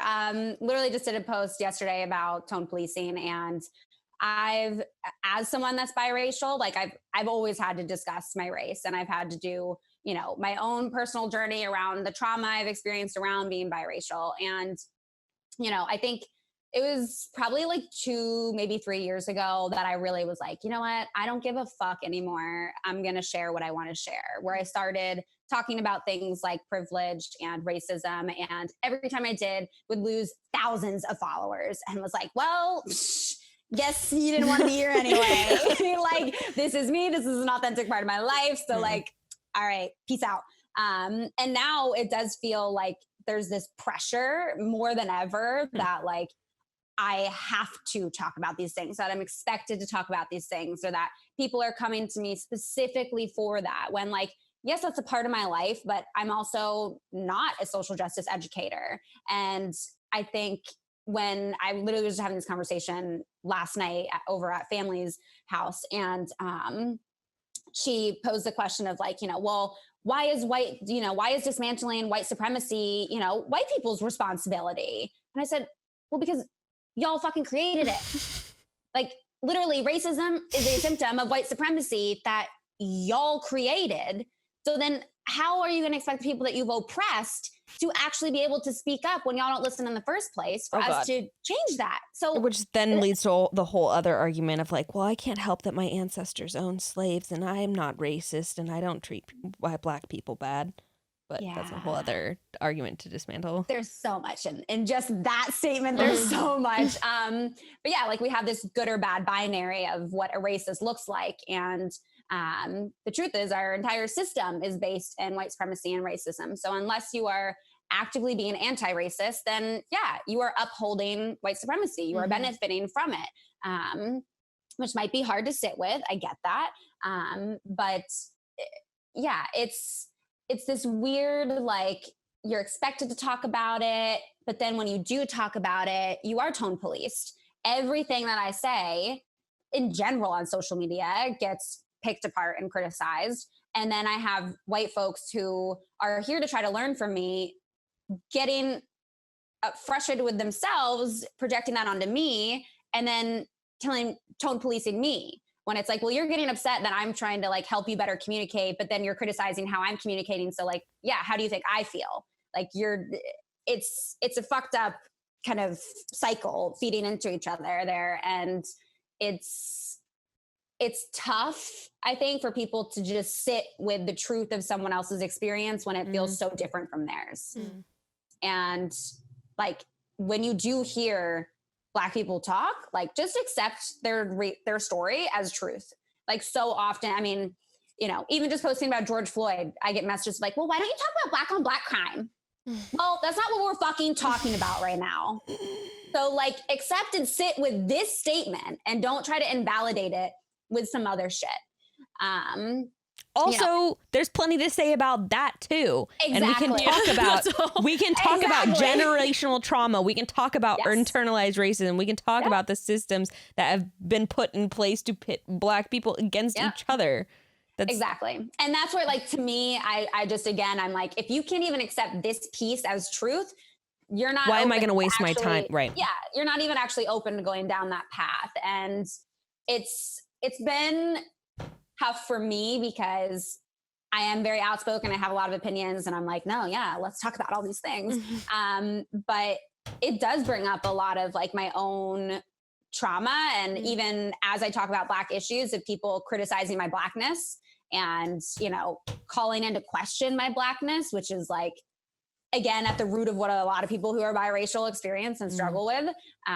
So like, not only am I like personally involved in this, but then I also have to like be objective and an educator and put it in this nice, pretty package and really empathize with what your feelings are. And just, you know, be like as nice as I possibly can about it. Cause I know it's a really hard time for all of you. Like it is really exhausting. And then I reach a point where I'm like, I don't give a fuck at all. Like I'm going to be very honest with how I feel about it. And I might be upset. And like, I have every fucking right to be upset. And like, you should be upset too. And you also don't have any obligation to educate anybody or put any kind of energy into taking the time. Are you paying me? Are you paying me? Like, is this my job? Right. No. You don't actually have to put any time into explaining anything for anyone. Because also these resources aren't fucking hard to come by if you put 1 ounce of your own energy into looking into it. Yeah. That's like one of the biggest things. It's literally a Google search. Yeah, that's one of the biggest things. Yeah. And to that, like I've had conversations with other white friends where, you know, it is like, there is this laziness around that of like, well, I'd rather just you tell me. And that's where I'm like, okay, well, you can pay me for my time then because this is ridiculous. And to the whole, you know, I'm not a Black person. So like, it's not my place to talk about these issues. I had that conversation with Vanessa because at first, before she came on my episode with Robin DeAngelo, she was kind of like, you know, well, like maybe you should have like, you know, another person of color on to talk about this. And I said, well, you feel like it's not your place because you're not Black? And she's kind of like, yeah. And I said, well, do you have special needs? You're a special ed teacher. Do you have special needs? No. But you feel confident enough to talk about this and advocate for this and raise awareness on this. So same about cops. Are you a cop? But you're speaking out about cops. So yeah. So yeah, you don't have to be Black to care about Black issues. Like, be a human with like a big heart and like educate yourself, and then like just give a shit. By the way, Broads, that episode is called White People. It's on Taylor's podcast. Let's talk about it. It was a fantastic episode. Thank you so I'm much for so putting that excited out. to listen to it because I just So heard about good. yesterday how you had Robin DiAngelo on. Yeah. No, Pretty cool. she's based here in Seattle with me too. So I was like, one of these days we should do something together. That's so cool. Yeah. I think also, just to piggyback onto that, I was just thinking about how it's not your responsibility to educate, but it is actually our responsibility and our obligation to educate ourselves as white people, because like you were saying earlier, we are constantly benefiting from and profiting off of a system of white supremacy, whether we're rich or poor or whatever, if we're white. And so it's kind of like the baseline of what we should be doing. And also just say, like, yes, there is a lot to learn. Like, even experiencing racism myself, like what we're taught in school is not helpful. And there's a lot that even Black people have to go and do work on to find out their actual history. Like, so really collectively, we all do have a lot to learn about this system. Just some of us have unfortunately experienced it in a little bit more of a, from a personal perspective, like the reality of the system, while others have been kind of sheltered and blinded from it. Also, something that we started talking about right when you first came on about the like making mistakes thing. I personally have learned the most from seeing people be transparent about their mistakes and talk about their mistakes in a non-defensive way. I think that that's almost more valuable than getting everything right if you know how to acknowledge your mistakes properly. Yeah. And I kind of went off on the Instagram live, and I saved it as an IGTV, but I kind of went off on white influencers about this because I was like, yeah, like share something that's going to actually be impactful. Like share what you're learning and put that in your own words. Don't just put a quote, like don't just put, a fucking black square, like put what you're actually learning. And there was a person, a white person from Bachelor Nation who had posted this like image with text on it.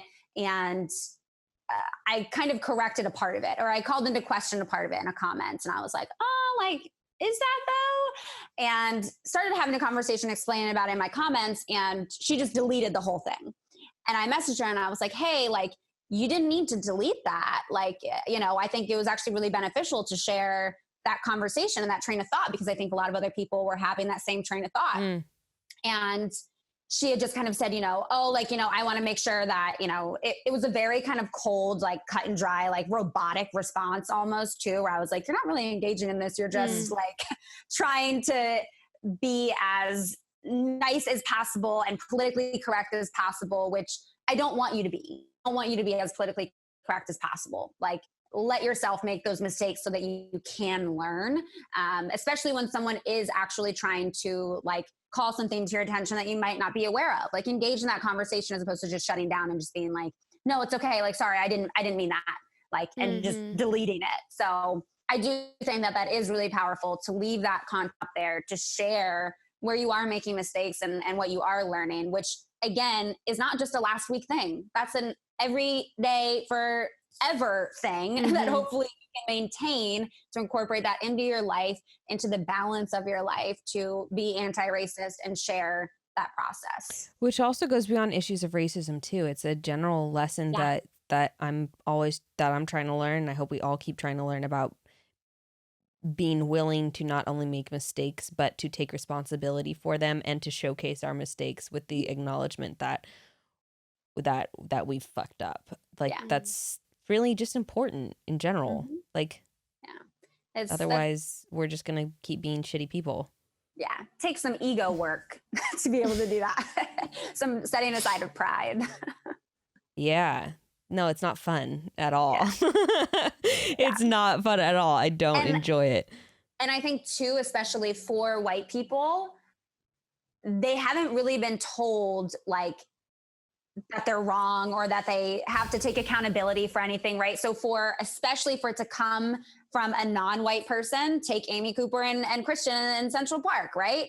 Something that is like so basic, like it's literally on a sign to put your dog on a fucking leash. But hearing that feedback from a person of color, like immediately puts those defenses up and it's like, well, who are you to tell me? And I got that comment a lot actually on my video about white influencers of like, who are you to tell people what to post? Who are you to blah, blah, blah, blah. And it's like, well, first of all, it's my page and I'm allowed to have an opinion and share what my thoughts are. Like, that's who I am. I'm showing up on my page. You don't have to listen, but you're in this I can say it on my page. So exactly. But it was also like, well, y'all haven't known what to do. Like you haven't known what to do.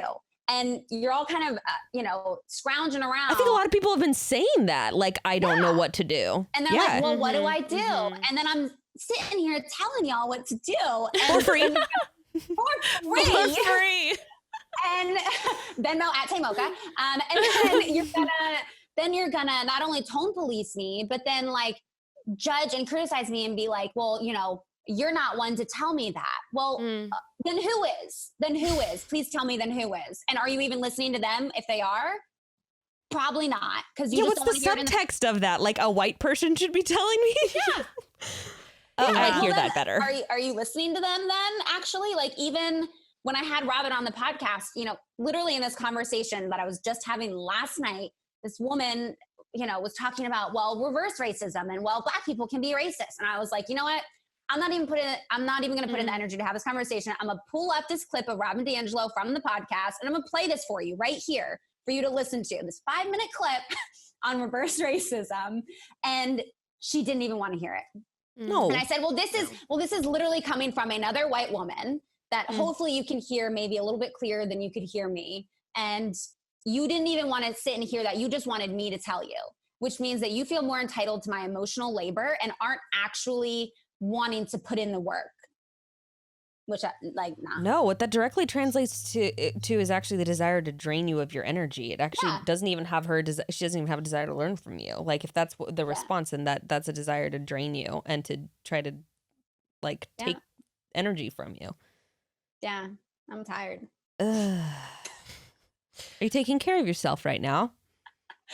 I had a great little session with my vibrator Patty last night, so that was great. Definitely that helped. And doing as much walking as I can. It's like getting actually kind of nice out here in Seattle and taking my paddleboard out has been really nice. And it's honestly, it feels so incredibly chaotic, like my actual sense of safety in the world, not just with COVID, but also with, the uprising and all of that happening as well. Like I feel so emotionally and physically unsafe. And that's been really difficult to sit with. Thankfully I have some foster kittens right now that like help me escape from the stress of the world a little bit. But it's hard. Well, thank you for continuing to hold space on your podcast, on your social media platform, all these spaces that you're not obligated to, that you are putting in a lot of time and energy for. Yeah. So it's, on one hand, I do enjoy educating on certain things. Like I'm very outspoken and enjoy having, difficult conversations. But I've definitely had to put up some boundaries because it does at a certain point just feel really draining. And I get met with that too. People are like, well, if it's so draining, then like, why are you even doing it? Like, you're just doing it because you want attention. And it's like, well, first of all, it's in alignment with my values. That doesn't mean that it also could be difficult for me to take care of myself at the same time. And second of all, it's part of my real life experience. Like I've had no choice but to be Black. I've had no choice but to experience racism. And that to me, like, is important for me to just not only share my actual personal experience, but if I do feel the energy, if people are willing to listen, then to have that conversation. So it's definitely a balance. What do people think how do people think you're benefiting? Do they think it's fun to get negative attention from people who want to continue to uphold their white supremacy? Like, and it's not serving you to continue to lose follow. Like, I'm not sure where that argument comes from either. They think that because it's something controversial or risque that like I would immediately gain a bunch of attention from it. And it's like, no, actually, every time I do, I lose thousands of People followers. tune out. And people are just like, bye. And not only that, but then I also have to deal with people just shitting on me. Right. And then trying to like defend myself, which now I'm like, I don't give a shit about defending myself. Like, this is what it is. Yeah. And like, there's a lot at play here. I'm right. So. Yeah, exactly. And in some instances, don't get me wrong, I'm definitely like, okay, like, let me hear this out. Like, let me, you know, reflect on this and see, you know, where this person's coming from. But more than half the time, it's just from a place of, you know, them actually trying to get my attention or trying to, you know, steal that emotional labor and just are so stuck in their own place that they aren't even open to hearing me. And if they're not even open to hearing me, then, you know, why would I try to get them to be open to that and actually engage in that conversation? And it's not even just things around racism. It's things around sexuality. It's things around dating. It's things around being a therapist. Like at every step of the way, it's exhausting. But we here. Yeah. Well, like Bekah said, like, thank you so much for continuing to put this out. And for our listeners, and we're going to include this in all the episode notes, you don't need to slide into Taylor's DMs and ask her questions. There are years worth of resources that she has been putting out, specifically on the podcast as well, for years. Amazing episodes that can really help dismantle certain things and inform. And thank you for doing that. There's numerous podcasts, especially when you're with Kit, that I've listened to over and over again that have like truly helped me. So super appreciate that. Thank you. Yeah, I'm so glad. And like, that's why I continue to share it. Cause like, it does really help some people where I'm like, like we're getting somewhere. Yeah. I also think that seeds are and it's not your responsibility to sow these seeds, but I think that seeds are planted. And I think that even when people do unfollow, like my hope, it's hard not to get hopeless sometimes on the platforms for sure. And to not just be like, dude, this shit is fucked up and no one's fucking listening who needs to be listening. But I think that seeds are sown, and I remember where my heart was at and what things looked like 6 or 7 years ago. And then I think on how each thing that some person said that I shut down or I was defensive about or I scoffed at or rolled my eyes about still stayed in my mind, and how as those things built up over time, like how they serve, each one of those seeds planted serves me now, and seeds continue to be planted, and I continue to grow, and we continue to grow, and all of that. So definitely also try to remember too that even though your work may be ignored by some people right now, it may be something really valuable for them for the future. Yeah. So, and that those voices are always the loudest. And it's like, I do get messages where people are like, I literally learned what white privilege was from you like last year, and like super appreciate, you know, that you did put in that energy, because now I feel more capable going into these conversations and doing this work because you taught me that, you know, a year ago. And I'm like, oh, well, thank you for listening. Like, I'm so glad that you were open to actually absorbing that and like allowed me to have that, you know, cheesy influence on you.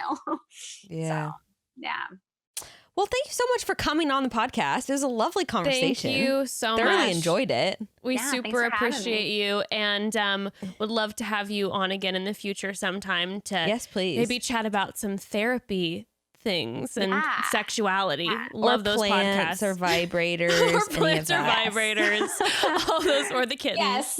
Yes. There are a lot of other things I can talk about other than being Black and Black issues. But yeah, no, definitely would love to come back on and chat about some other stuff. And I appreciate the both of you as white women carrying on these conversations and trying to plant these seeds with other people, because that does help relieve some of the work on people of color. And, you know, I think it's oftentimes much easily received coming from white women. So appreciate y'all even doing an episode like this and continuing to speak out on things like this when people are being racist as fuck. Of course. Well, thank you for hopping on during an exhaustive time, and we deeply appreciate it. So again, Broads, it's Taylor Nolan. The podcast is Let's Talk About It. Anything else before you hop off that you want any plugs know about? And again, we'll put this all in the episode notes per usual. Yeah. Any other plugs would just be some of the like things that we did talk about, like the episode, resources on how to be an ally, resources on how to be anti-racist are all linked in my Instagram bio. We talked about vibrators at WeVibe. You can get 20% off with Taylor 20. And I think that only lasts through this month. Oh, I'm getting one. That's exciting. Yeah, I'm trying to get it through July, so we'll see. But I'm like, toys can be expensive, so yeah, get that 20% off. But yeah, all the links for everything are in my Instagram at Tamoka. Sweet. Thank you so much, Taylor. Yeah, thank you. Okay, Broad. So self-care has many forms. It's not just the bubble bath life or the face mask. There's relaxing with a good book or squeezing in a walk around the block in the name of taking care of yourself. But what about using creativity as a form of self-care? With the help of Skillshare, you can have access to endless inspiring classes to fuel your creativity and take care of yourself in every way possible. Skillshare is an online learning community with thousands of inspiring classes for creative, curious people. You can explore new skills, you can deepen existing passions, and just get lost in creativity. Better yet, get lost in creativity with a community of people that share similar interests and can offer you support and encouragement along the way. Something we could all use a little more of right now. And you can just also find such informative courses. Their biggest selection is with creative classes, but they also have stuff like 101 sustainable living and classes like minimalizing your wardrobe and stuff like that, which I love. They talk everything. And I know it sounds cheesy to say there's something for everyone, but like Bekah was saying, there's seriously something for everyone, whatever you're looking for. They have thousands of classes ranging from creative writing to photography, like Bekah was saying, sustainability 101, all that. And it's been a little hectic having the kiddo at home with work and all that, but I've decided to make some space for self-care. And for me, that's going to be hopping into a creative writing class led by Roxanne Gay. Shut up. Yeah. I did not know about this. She has a class on Skillshare. Yes, she does. So cool. I was about to say, I want to do it because she's a badass and I love her. And two, because writing is a great therapy tool to help process everything that's happened so far this year. And it's a really good way to use your voice, Broads. So I was super excited to start it. Wow, I may be joining you. Do it with me, anyway, baby. you guys can join us too. You can explore your creativity and you'll get 2 free months of premium membership at Skillshare.com/chatty. That's 2 whole months of unlimited access to thousands of classes for free. Yeah. So get started and join today by heading to Skillshare.com/chatty. 2 free months of unlimited access to thousands of classes at Skillshare.com/chatty. And speaking of self-care, sleep. Sleep is glorious. I'm not even going to try to pretend like I don't love it, but you know what I don't love is tossing and turning and not being able to get comfortable when I'm trying to fall asleep. It's actually the worst, and that's why I love my Helix mattress. It's custom to me, and I have to admit, this mattress is magic. I've never slept better on a mattress before. Oh man, during both my pregnancies, I swear to God, I was like the princess in the pea. No mattresses were good enough for me. Finding a comfortable position to sleep in is almost impossible. And, you know, when I sleep poorly, I feel it every minute of the next day. If you've ever had trouble sleeping comfortably, you know how much a bad night's sleep messes with you the next day. It's just awful. But with Helix Sleep, they know that everyone is different and different bodies require different types of mattresses for optimal sleep. So that's why you'll start by taking their 2-minute sleep preference survey to find the mattress that you really need. That's right. I took that quiz and was matched with the perfect Helix mattress that checks all the boxes. It's medium to firm. It's perfect for my side sleeping habits. Since switching to Helix, I fall asleep fast, and most importantly, I stay asleep, which is a big one for me, through the night and wake up feeling rested and recharged. If you want to be matched with the mattress of your dreams, head to helixsleep.com/chatty to take their 2-minute sleep quiz. Plus, Helix offers a 10-year warranty and a 100-night trial period. If you don't love your mattress, they'll pick it up, no questions asked, after 100 nights. Oh, and they'll pick it up for you? And they'll pick it up for you. Yeah, that's a good guarantee. Helix is offering up to $200 off all mattress orders and 2 free pillows to our Chatty Broads listeners at helixsleep.com/chatty. That's Helix, HELIX, sleep.com/chatty. betterhelp.com/chatty for up to $200 off and 2 free pillows. Boom. What more do you need? And without further ado, here is our frontline reporter, aka our best friend, comedian, friend of the show forever, Craig Conant. Here we have our hard-hitting journalist. And now, our hard-hitting journalist from the front lines of the protests in Los Angeles. Professional protester, actually. Well, no, actually, he wasn't being paid to protest. That sounds like some sort of right. Oh, I know. That's crazy. It's a weird world we live in. It's Craig. Hi, Craig. I'm a journalist. He's a journalist now.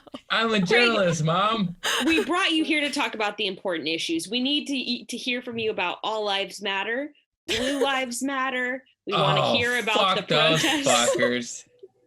Yeah, let's save the cops. They're the ones with guns and license to kill. Or impunity. I don't know. I'm using big words. Yeah. No.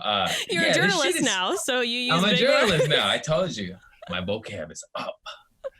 Yeah, this shit is nuts, man. I've been to like 4 or 5 protests, and it's just every human emotion you could imagine. Like, I feel like I'm on drugs again. I'm on Molly. I'm just crying. I'm just protesting. Like you're angry, you're happy, you're sad, you're disgusted, and it's an insane. For anybody who hasn't protested and they're just judging a book by its cover, I dare you to go down there and see what it's really about. It's absolutely peaceful. Mm-hmm. In the beginning, the first day, when all the cop cars were on fire and whatnot, which is really weird because I got videos of my buddies. They're just abandoned cop cars, and in certain areas of the city, as well as where I was at, like the cops drove in, split the crowd in half, the protest in half, and then got surrounded. And even I was like, this is scary. Like, I'm scared for you guys. You know, why would you just split it up and then be surrounded? I was like, that doesn't seem tactically smart. And then backup came, then they started pushing people. And then they parked their cars and then moved away from the parked vehicles, leaving them in the center of the mob. Whether they were started by protesters or instigators, I have no idea. But like, just tactically speaking, I was like, I'm not in the police force, but I'm like, that's dumb. You know, I don't know what happened, what events unfolded, but I just saw it with my own eyes. And I was like, that's odd, you know? Keep going. Yeah, no, you can ask questions because it'll make me remember more. But no, I was just thinking about the curfew shit too, because I know on one of the days they changed the curfew from something like 4 to 1 or something while the protests were happening. Yeah, they changed the curfew, leaving you like 30 minutes. Some people march 2, 3, 4, 5 miles away from their vehicle. It's like an impossibility to get back to your vehicle at that time. I have a buddy of mine, a comic friend, that was at a peaceful protest. The cops took a knee, gave like a hopeful speech. You're like, oh, finally, progress. He said like 12 minutes later, they shot tear gas and rubber bullets at them at a peaceful protest on Hollywood and Vine, and it was 2 hours before curfew. Like, it's insane. It's insane. And the media highlights the looters. And I'm not, my mom had small business. I know friends with small businesses, independent businesses. I don't want to see that, but I also completely understand. Your people can't be, systematically slaughtered and murdered, and nothing happens. Nothing happens. What would you do? Like, just imagine happening to your cousin, your brother, your sister, your girlfriend. Yeah, you're gonna blow shit up. I'm not saying I like it. I'm saying I understand it. It's disheartening. But like, I feel like the first day might have been some actual shit popping off out of angry people. But a lot of what I saw is people driving up, like just criminals taking advantage of a horrible situation. Yeah. And just being crooked people, as well as I've seen, lots of instigators. My buddy who works at the Comedy Store, like, stopped some guys from messing up and breaking windows of a CVS. Like, you see a lot of the protesters, literally citizens arrest instigators, people making the movement look bad. And then of course on the media, you just predominantly see the looting and the burning. It's like, why don't you play the deaths on loop? Now, I don't want to see that, but because it just makes me sad. But like, why don't you show that so people could be like, oh yeah, I'd do that too, you know? Yeah. And it's just like people, you know, we all heard the famous quotes by Martin Luther King, and I almost said Queen. Martin Luther King. He's from West Hollywood. He's a rebirth. So you're saying the Martin Luther Queen quote? Oh yeah. I know. Just, you know, I can't even recall it, but it's what is it? Riot is the voice of the unheard or something like that. It's just, and then everyone's being like, don't do that. It's like this country is founded off rioting, you stupid motherfuckers. It's like in our DNA. Destruction of property. It is the birth of our nation, and now it's not cool. Oh, we celebrate that in our history books. We're like the Boston Tea Party. Yeah, they went and destroyed like a lot of money's worth of property, but it was for freedom, right? To prove a point. So that's okay, but not this. Not this time. Nope. I actually haven't heard anyone cite that. Did you make that up, Craig, or did you read that off something?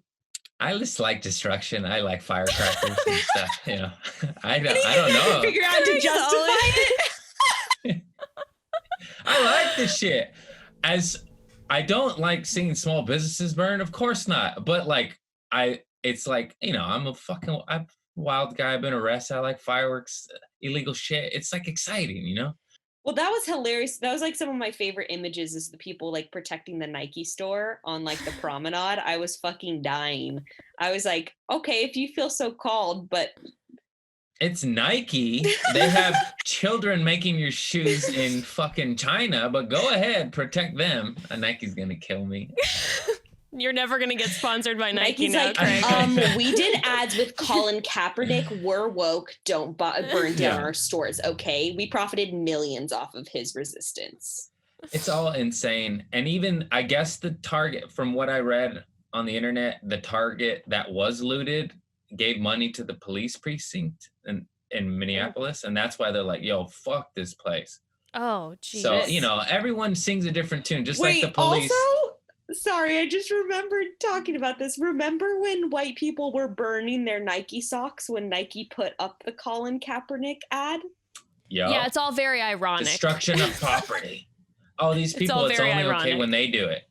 It's insane. It's like you're the biggest hypocrites ever. It's like, so and I also love the people that protect the businesses with shop. You know, this is my business. Don't come at, you know, because most of the people that are looting are not part of the movement. No, they're not directly protesting. All. They're waiting until shit gets crazy so that they can go steal shit.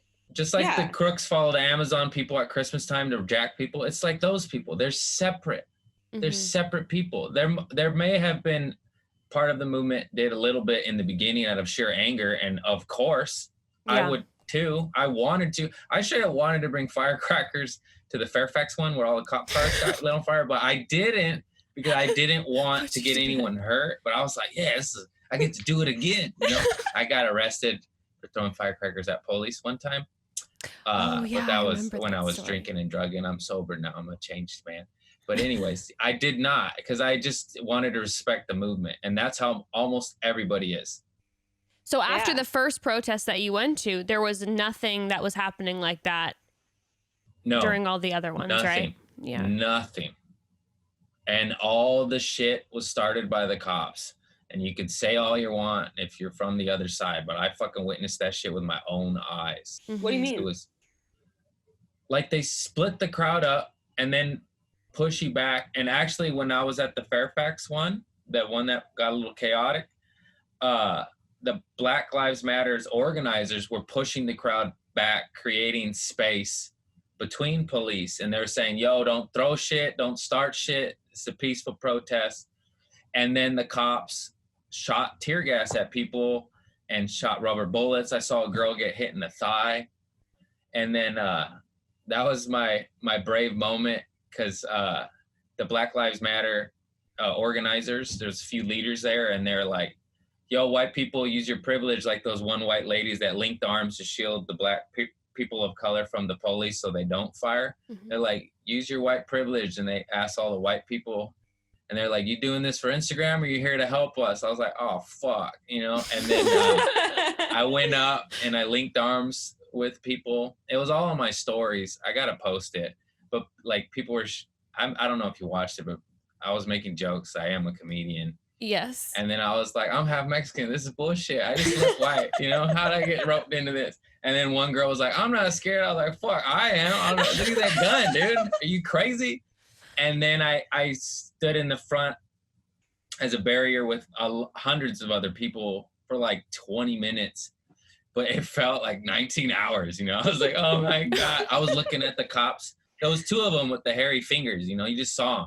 The rest were pretty chill, but two of those motherfuckers were just like this, like waiting, you know, like do something. Like, oh, I was watching them. I was like, and a girl very near me got hit in the thigh with a rubber bullet. I was like, I'm fucking out of here. I did my part. Oh, God. And it was the most LA shit. Thank God it was a thigh. Some of these bastards are aiming at people's heads point blank I don't know range. if yeah, I know. I saw that. Someone got hit with a less lethal round in the face, and they had 7 hours of reconstructive surgery on their face because people are losing eyes. Some people are dying. They shot a homeless dude in a wheelchair in the head. And on Rogan, I guess I just listen to comics, you know, that's where I get my source of information. But he had on like, I guess tactically they're supposed to shoot it out the ground to ricochet into the crowds. And they're shooting at point blank range at people's faces. We've seen videos of it. That one poor bastard that got maced or pepper sprayed in the face. He's like this with his eyes, you know, and then they shoot him with the tear gas canister in his face as he's blind because they pepper sprayed him. Well, tear gas isn't also allowed because of the, I'm going to say it wrong, but I feel like it's the Geneva Code. They're not allowed to. Geneva Convention? Maybe, I don't fucking know. Basically in international warfare, you're not allowed to use tear gas. Yet we're using it on our own citizens. I've seen it. I ran from it. Yeah. And this is a hilarious moment, a horrible situation. So as I'm running from them shooting tear gas at us, I'm filming too on my Insta story. I'm running from tear gas and I'm like, oh shit, Bubba. And I ran into a comic buddy of mine just randomly running from tear gas. And I filmed him. I was like, what's up, bro? He's like, ah. Just running from tear gas. Just, you know, LA. Just LA, baby. People also aren't seeing on the news either is like here in Long Beach got pretty crazy. Mm-hmm. But then the next day it was something like 2,000 people or something crazy like that. Hundreds of people showed up to come and clean up the next day and to help out the small businesses clean up everything. LA does the same thing. Yeah. It happened in LA. I saw it. They came, they're washing graffiti off. They brought paint. They were helping cleaning up glass. This armies of people with brooms and trash cans and it was the protesters that are coming back to clean up.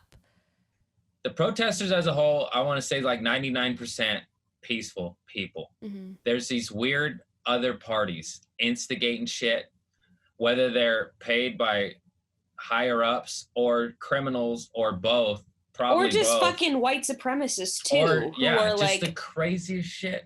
It's all on film. People think you're not like, no, it's like, it's on film. You see the protesters literally holding people like, stop. What are you doing? Yeah. Also, we had a friend of ours who owns on Fairfax, like a small business. And from security camera footage, she caught the license plate of the people who were coming in and looting. And all the license plates were from out of state. Yeah. It's strange shit, man. And then anybody like claiming like, oh, look, it's Black people of color looting. Like, did you see that picture of that surfer just walking out of Patagonia with a surfboard? Yes. It's just laughable, really. And the police looting. They have all the photos of the police with like all the Nike boxes. It's Are evidence. you serious? Dude, there's so much crazy shit. Putting it in the trunk. It's like, it's evidence. Oh, really? I don't know, man. It's wild. Don't you gotta tag it and bag it? You're not just supposed to be putting your fingerprints all over it too? He's loading in the back of his Honda Civic. Yeah. I just wish the media accurately portrayed all sides of it, because it's really a jambalaya smorgasbord and all events happening. Can we hear your take on All Lives Matter? Yeah, they could suck my butthole after dirty diarrhea, you fuck faces. You heard me. I lost a lot of followers at first because you racist pieces of shit. That shit. I even told my famous buddies, I was like, let me see your analytics after you post some Black Lives Matter stuff, you know? And then everybody went, "Arr!" But the tide has turned. Finally, woke people, or maybe Black Panther Party found out about me. I don't know. No, I'm just kidding. But it came back up. You know, I'm not rich and I value my following, not if they're racist pieces of shit. I don't need you. Fuck you, you know? But like, it does affect you. You're like, oh man, like I ain't there yet, but I knew I was doing what was right. So I was like, fuck them, you know, Great. Who needs them? Get this. I posted the photo of the Blue Lives Matter flag in the toilet. I don't know if you saw that. I did, and I loved it. I was like, oh, she's going hard. Oh shit. I was like, here goes half her fan base. Well, yeah, 15,000 and counting. We're down. We're down. Dude. I posted. It's just crazy. It's crazy. You don't think. You don't No, think. no, you really don't. And it's like, no, at no point did we say Black Lives Matter more. We're just trying them to not get murdered by cops, and then the cops go back to work. That's it. Prosecute killer cops is, you know, that's a fair request. That's no murder. It seems reasonable, guys. I think a lot of people don't realize that the people who are in charge of bringing charges against cops normally work with these cops on a regular basis. I don't think people realize that this is how this They'd be prosecuting their friend. Mm-hmm. Yeah. Right, because they They're all help each other. Coworkers. Yeah. Yes, exactly. And Yep. I think that there's like a bigger system that people don't realize there's a huge issue with. Yeah, it's insane. I forgot what I was. I don't know if I came up with this analogy or I don't know where I heard it, but it's just like, it's like you're at a breast cancer, you know, awareness. You don't say, hey, nut cancer too, you know? It's like, you're just trying to tackle breast cancer right now. Right. We'll get to nuts, you know? You'll have your time. Breasts are nice. Or nut cancer will have your time. Or you've had But your it's- time. Or you've for a had long- your time. Yeah. Yeah, it's just insane that people think, like Michael Che post that viral video in his Netflix special, and it's going around a lot right now. He's like, we're just matter. That's the whole bit. He's like, we don't even want equality. We just want to matter. We just want to just, it's insane. Richard Pryor talked about it. I've always been a fan of him. All the GOATs, Tupac. It's just insane. It's like, we're not asking for much. Just no police brutality. And if there is, be accountable for your brutality. And maybe no murder? How about no murder, guys? That seems like fucking fair request. I don't know if you guys saw this either, but statistically, compared to like these other Scandinavian countries, other quote first world developed countries, the US has 3 times the rate of civilians shot by police as these other countries. Yeah, so nobody talks about that. There's something going on here, okay? I've seen police brutality firsthand. I haven't really received it. They messed me up a little bit, but I wasn't hospitalized, and I kind of was a drunk jackass. So, you know, I give them a pass. But I saw it happen to my cousin, who's a tiny woman, and she's Hispanic, but doesn't look. I'm Hispanic. I don't look it. She doesn't look it at all. She's very, very white, and she was drunk, and it was just a drunken fiasco at a bar. And she was trying to passionately explain to the cop. At no point was she a threat. She's like 110 pounds at that time. And then he swept her legs from underneath her, and she fell on her head, on her skull, cracked her skull open, bled everywhere. And then she got charged with assault. And at no point did she ever lay hands on that cop. She was like yelling, like just drunk, like, no, like saying, no, my boyfriend didn't start that fight, blah, Drunk blah, shit, blah. yeah. Just drunk shit. A fucking girl. It's like, and that happens 10 times worse to people of color. Well, I don't know if like people know the full story about Breonna Taylor, but the shit with Breonna Taylor was, okay, so these cops didn't The cops broke into the wrong house to try to apprehend someone who had already been apprehended arrested earlier in the day. Yup. And then they rammed in the door without warning. Her boyfriend had a legal permit, whatever the fuck you call License it, to carry. He had his weapon. License to carry, had his weapon. Also, in that state, they have stand your ground laws, which means you are allowed to defend yourself against intruders. So he fired one round when these intruders broke into his home. They were I believe they were narcotics officers and they were in plain clothes. So they're not even in uniforms. Yes, Yeah. On top of all that. So it just straight up looks like someone's burglarizing your home trying to murder you. Just broke down your front door. Like multiple people just broke down your defended front door his shit with clothes. his legal firearm, which is the most American shit. So then they started firing rounds. Obviously, Breonna Taylor was murdered. Her boyfriend has charges placed against him. I don't remember what the outcome is, but regardless, there were charges brought against him, and there were no charges brought against the police. None. Yes.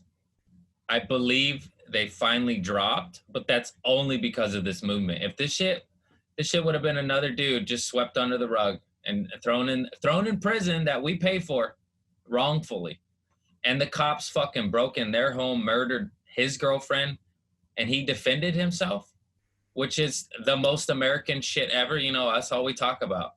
Defend your home, defend your business. That's what he did. That's what he fucking did. You know, one of my friends brought up how in the 60s, the Black Panthers started arming themselves and patrolling the streets of Oakland to, like, for one, they were trying to like protect their people, but they were also breaking up gang violence and shit. And they, you know, who better to protect like fellow Black people in their neighborhoods than like fellow Black people, who better? Yeah. So anyway, they were all arming themselves.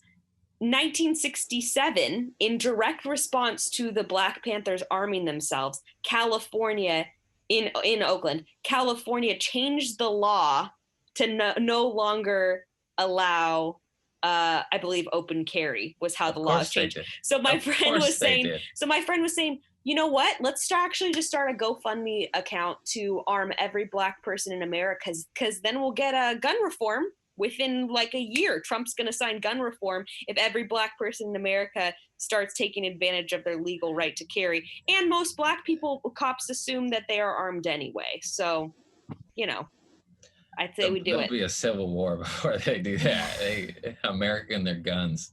Isn't that just nuts, though? That blew my mind.